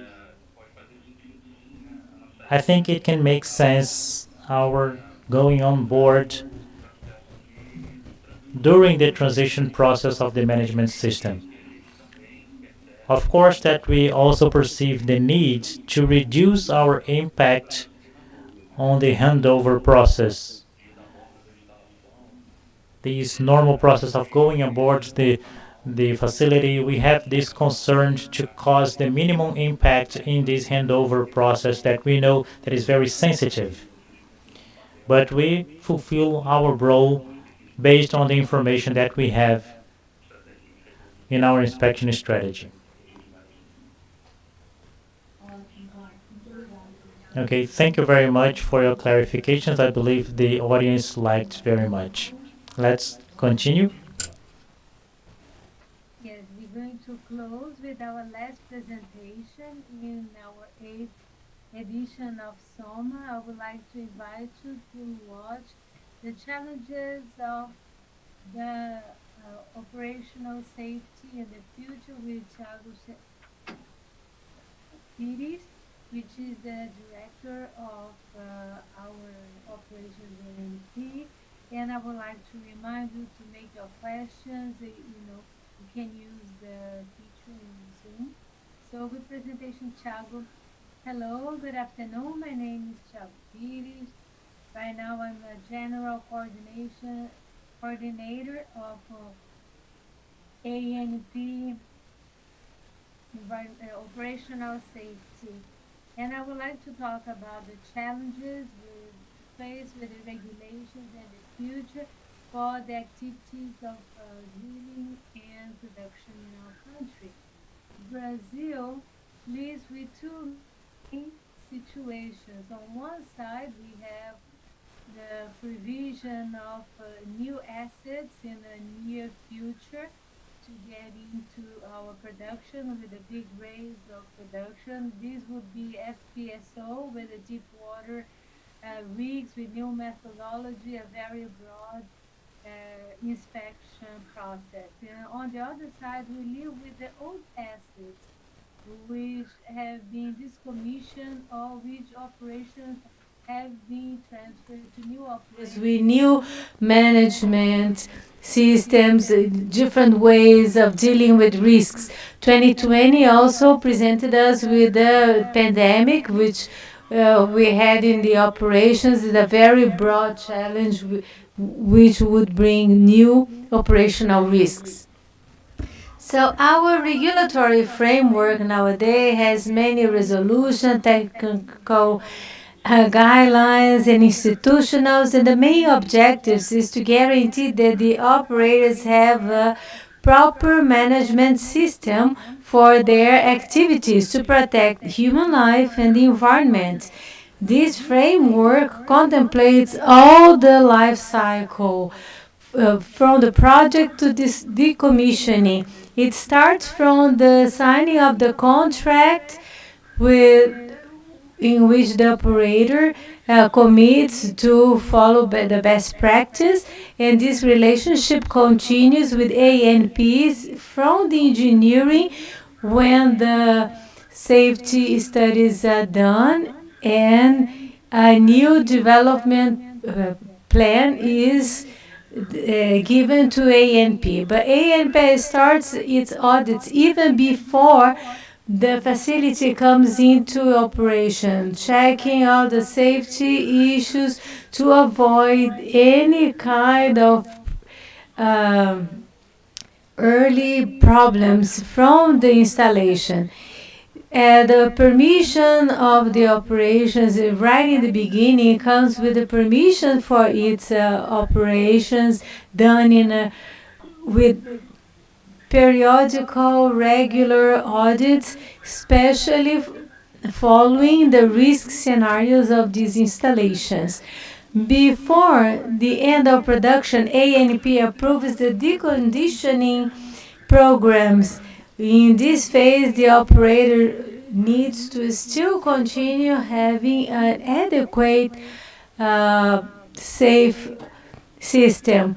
On 2020, ANP made very important strategic decision with the new coordination of the regulations to follow up the regulatory framework according to what has been decided before in ANP, as well as thinking in terms of new regulatory approaches. We also have decided to have new audits before the transfer of the operations from one operator to the other, and also to audit transparency on the operators, as well as guide the behavior to make sure that the expectations were aligned and safe. Another strategic development was the project of internal uh, improvement. We have all the data that we get from operators. We have been publishing panels, and this data have been used to improve a strategy for the whole industry. A great conquest from 2020 was the signing of a cooperation with the foreign organ, in which we will expect to exchange knowledge and everything that has been learned in this digitalization context and lifespan of the facilities and so on. So in 2020, in terms of execution, we've published two important regulations, 816 and 820. 816, due to the pandemics, ANP got requests from operators in terms of operational safety. It got all these and worked on these either fully or partially. We have all these regulations, and we made guidelines focusing on risks, especially related to the pandemics, for the execution of critical procedures and preparing for emergency response, freeing the operators from some administrative work that usually is required. So with that, we had even more focus with the issues related to the pandemics, and these we see in the 820 resolution from 2020. The decommissioning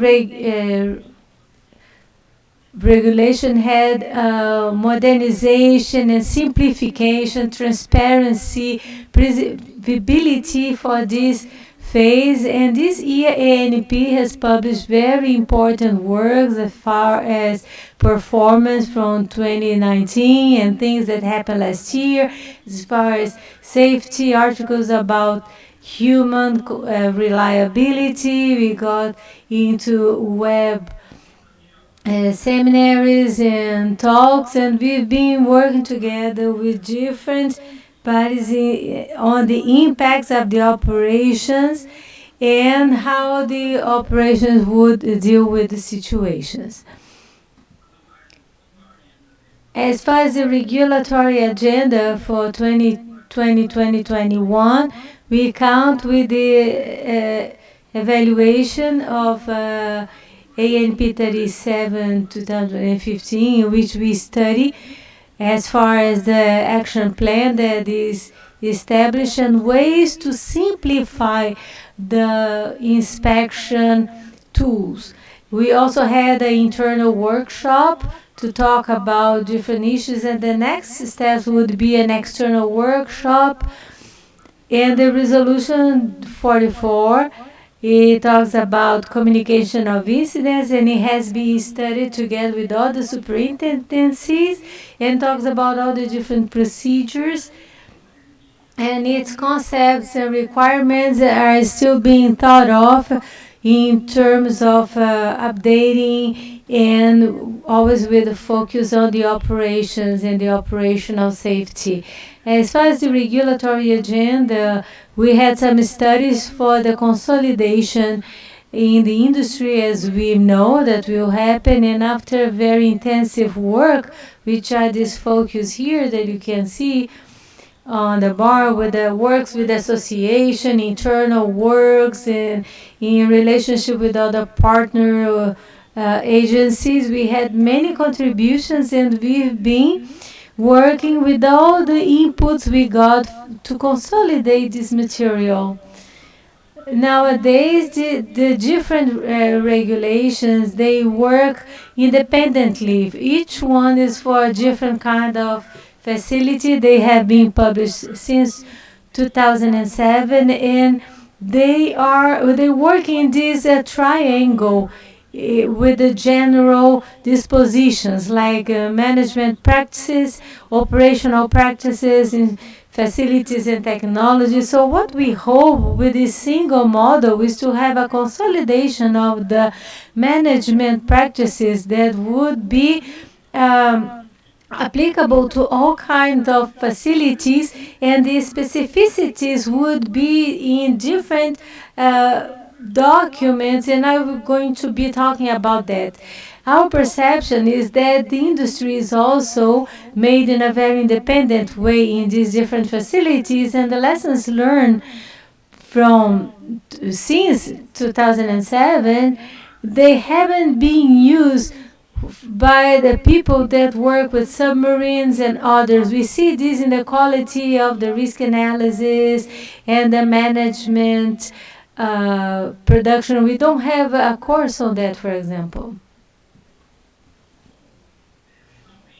So finally, I would like to bring you that scenario that the signals captured on 2019 that are on our annual report as challenges that were given to the industry, they are still present in 2020.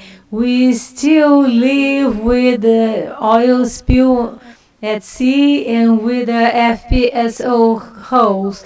So these challenges have been faced in a very diligent and adequate way, but they need to be thought of as an integrated work and not separately. Because if FPSO has the oil and is spilled such like that on the sea, probably it failed on these 4 points, like the oil spill at sea, identification, analysis, and management of risk, disponibility and integrity, transference. So probably if an FPSO had such problem, it's already in the end of its lifespan. Then for 2020, we are thinking having more concern of the critical elements to avoid accidents, to help management, so that in 2021 we'll be able to have a new regulatory framework. As far as the industry, we see a very big difficulty from the operators to apply lessons learned. Sometimes in the same facility, they don't apply so we see a difficulty for the operators to direct resources, funds, to prevent such risks. Sometimes we see some maintenance campaign throughout some stops, but they do not restore critical elements for the maintenance. And in the same sense, the industry has a difficulty to have indicators to show the critical elements degradation. So we see now the resuming of the activities to go, and we want to see how the industry will deal with the backlog created by the reduction of POB throughout these time, and how the operators will face this new scenario. I thank you for your attention. Have a good afternoon.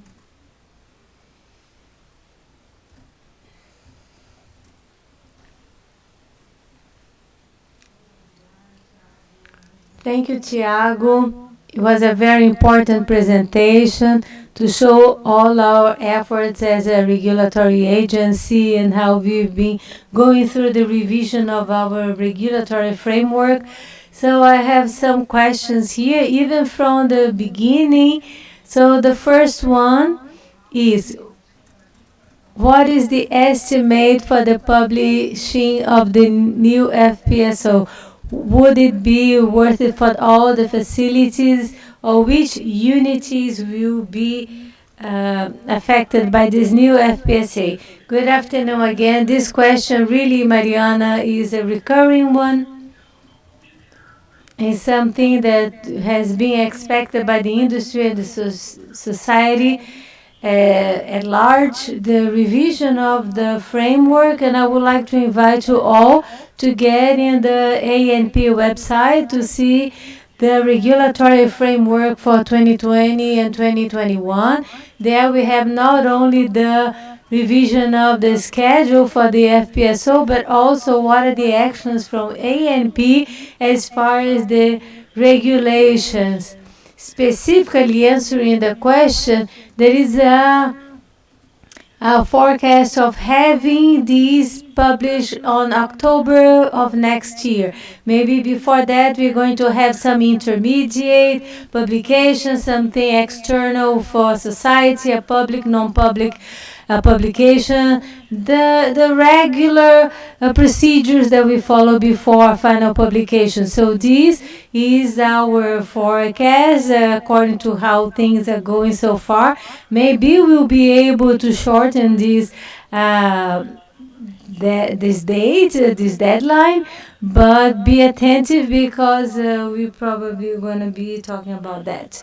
As far as the novelties, that was another question, or the aspect of the question. Recently, we were able to talk about that last month in an event from the Brazilian Association of Risk. In there, we presented some concepts that are not in the SGCHO, which is operational safety, but all the standards there are very clear as far as critical elements, human reliability, and critical equipment system, and everything that is related to that, and in an international practice that is adopted throughout this process, which is to have this audit before and after the operations is in place.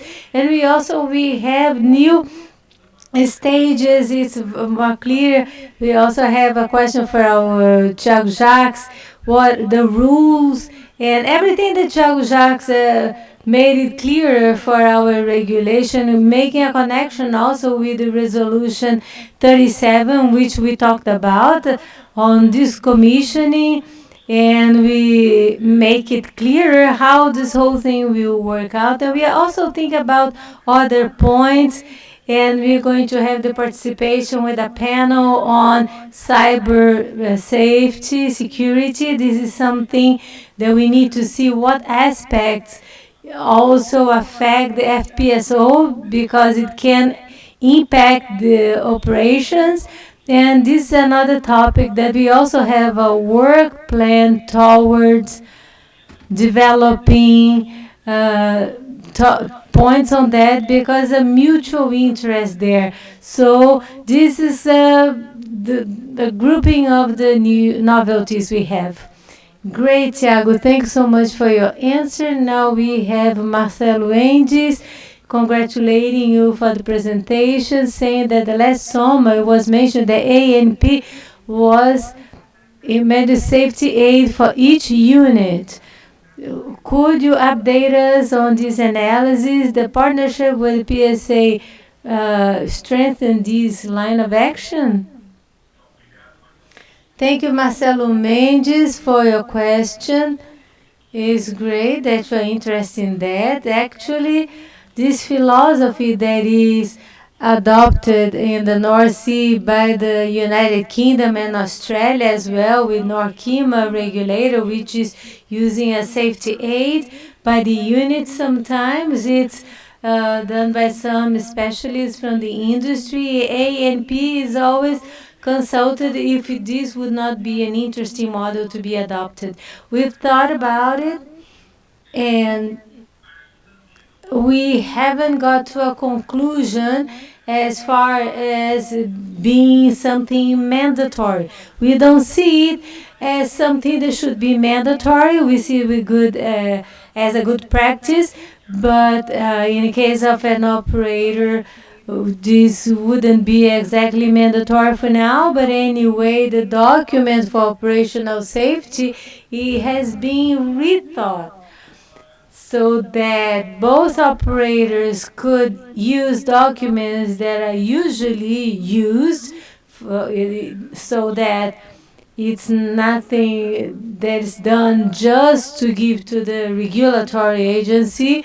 The operator could be using something that they use in their work, like the philosophy or the 8K, and also documents that are not revised so frequently, like the risk analysis that are not so regular and other risks.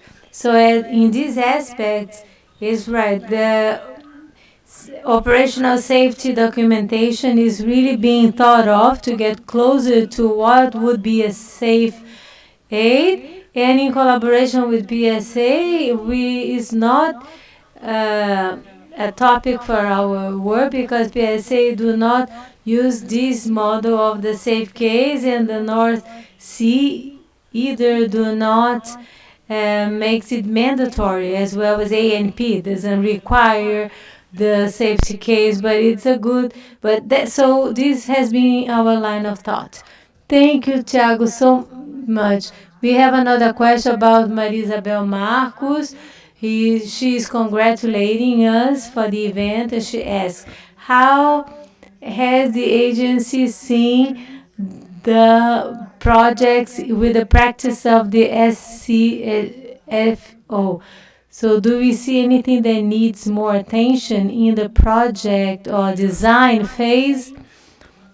Thank you, Isabel, for your question. Maria Isabel is always attentive to the design issues, and we have a very good relationship as far as the design. And some things has been happening, and we have a presentation in which we had different items that we would check when the rig would be still on the paper, and this is something that we still do. And as far as improving the practice on this phase, we understand that a good practice for a full study of identifying risks in a risk analysis is still the best and the broader one for us to be able to understand the risks of a facility, but it should be not thought only when it gets into the agency. We understand that the rig in their interface with the floating system and export system, all this interface should also be explored. Some interesting elements that need to be observed in this phase are the lessons learned. So Daniela brought here from São Mateus City very important elements of alignment with best practices that should happen in the design phase. Therefore, the operators would be more malleable and use the lessons learned, not only apply what the regulatory agency is saying, but also to be able to apply the lessons learned to their projects, to their designs. So the use of lessons learned is what we understand needs to be improved. Thank you, Thiago. It's very interesting because we always comes up the topic of design, and as we mentioned, even to do inspections on the shipyards, and we are talking a lot about this because it's really very interesting to the industry. We have another question from Whistle Driving about the lifespan.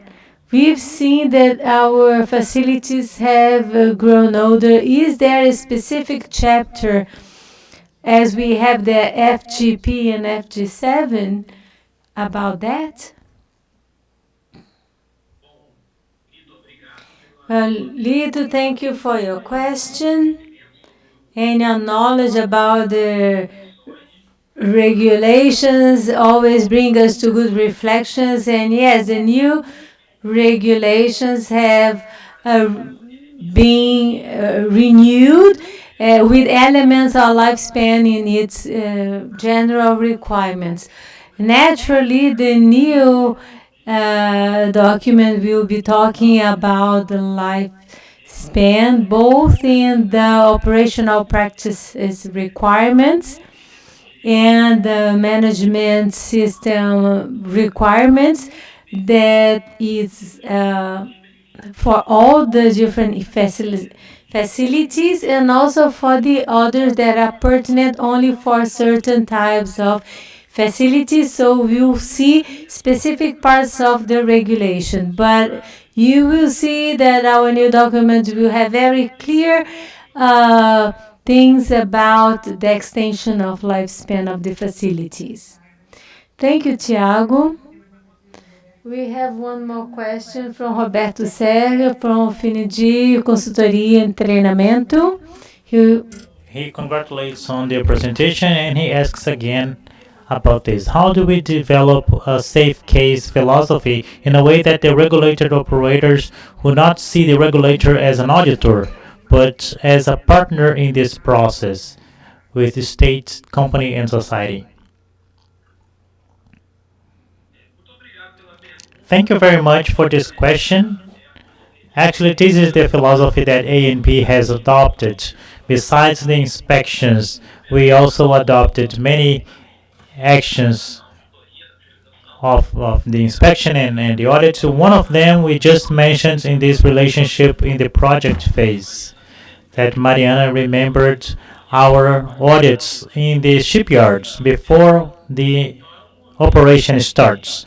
So this is a moment to align expectations of inputs that the regulator can give to the regulatee, and somehow it is an understanding about a collaboration between two parties. So both parties can be transparent, can have transparency on the requirements to start the operation in a safe manner. Remembering that the risk management is responsibility of the operators, and this view that the ANP is only a body that inspects, that is more collaborative, it involves these responsibilities. Once we understand the responsibility of each one, that the ANP's responsibility is to check the operators, and the operator is to find good best practice to manage the risks, so there is no conflict, there is no competition. We all have the same objective. We want to have a good collaboration among the parties. Thank you very much, Thiago. We have a last question.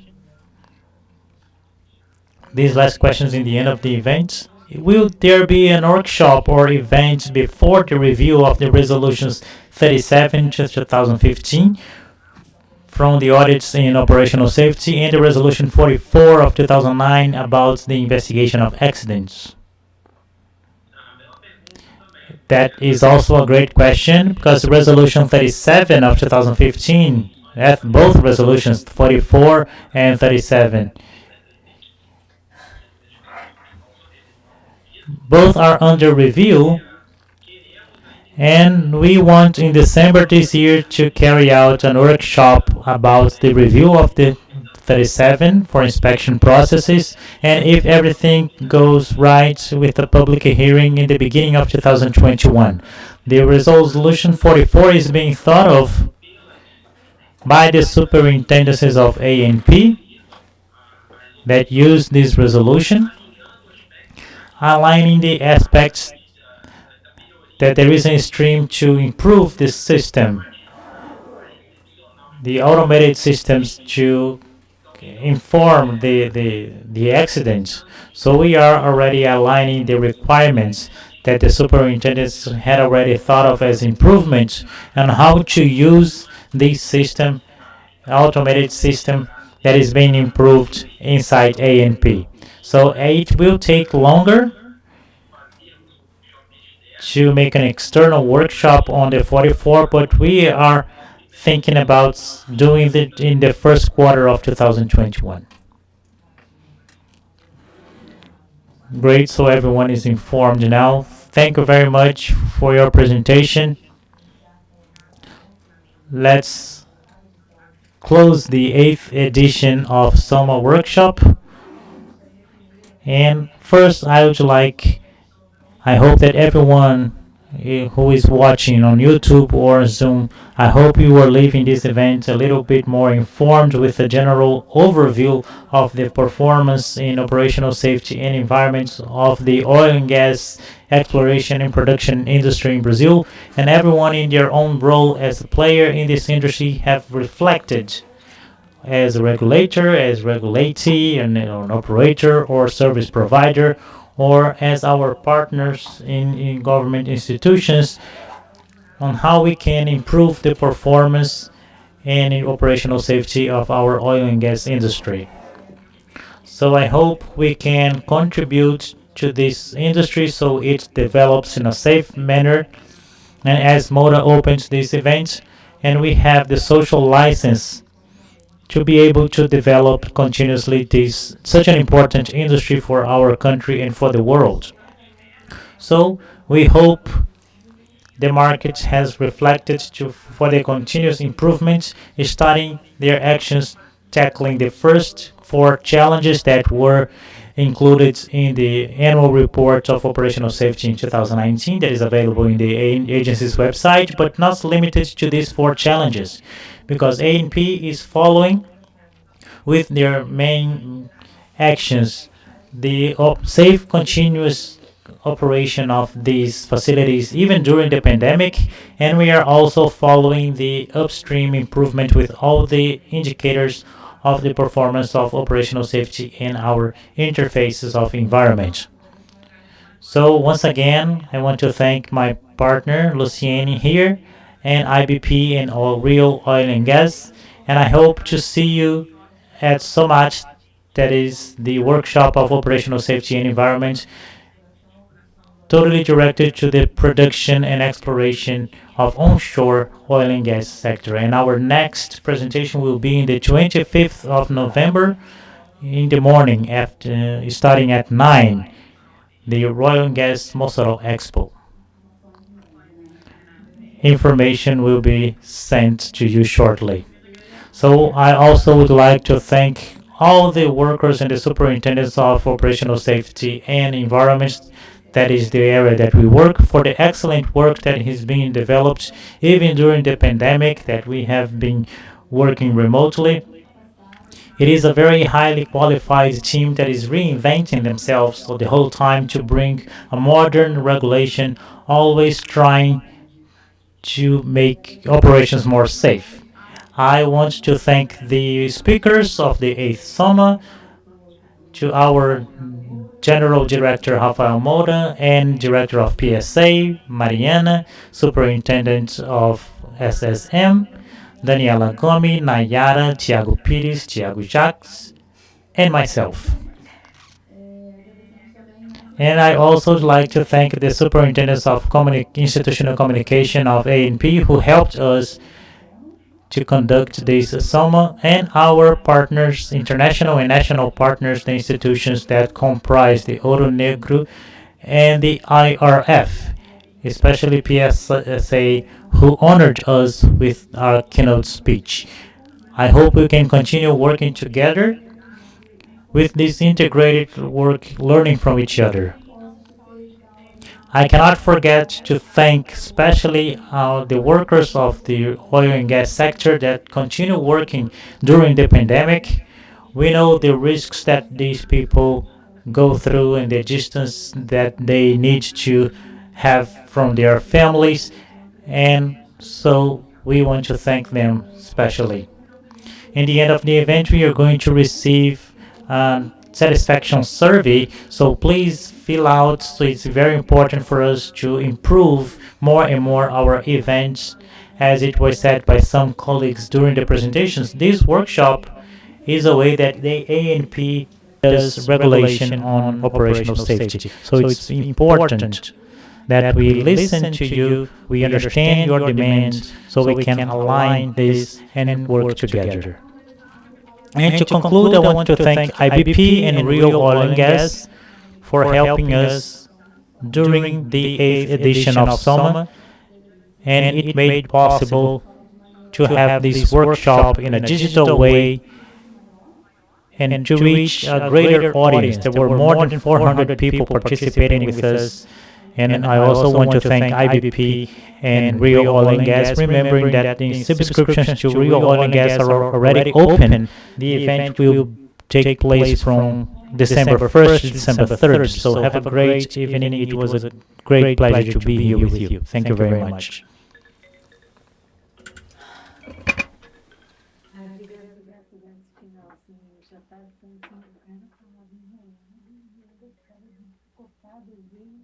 Cansou minha beleza. Nunca mais que acabava o caldo do. Eu botei aqui para você também, você não quer ficar. Não, nem vi. Pode pegar mais. Dá uma fome da gente, esse daqui direto. Eu passei mal de pressão baixa. Semana passada, o médico de cardiologia falou que não pode ficar sem comer. Porque aí cai. Então aqui, pô, saí de casa às 2 da tarde. São 7 horas da noite, eu venho com as minhas besteiras, né? Senão eu tenho piripaque. Né? A minha pressão chegou a 9,7. Tá bom. Então, é coisa séria. Eu caio assim, que aí quando começa a cair, você vai lá e só cai. Eu não posso. Então tem que beber bastante água e comer.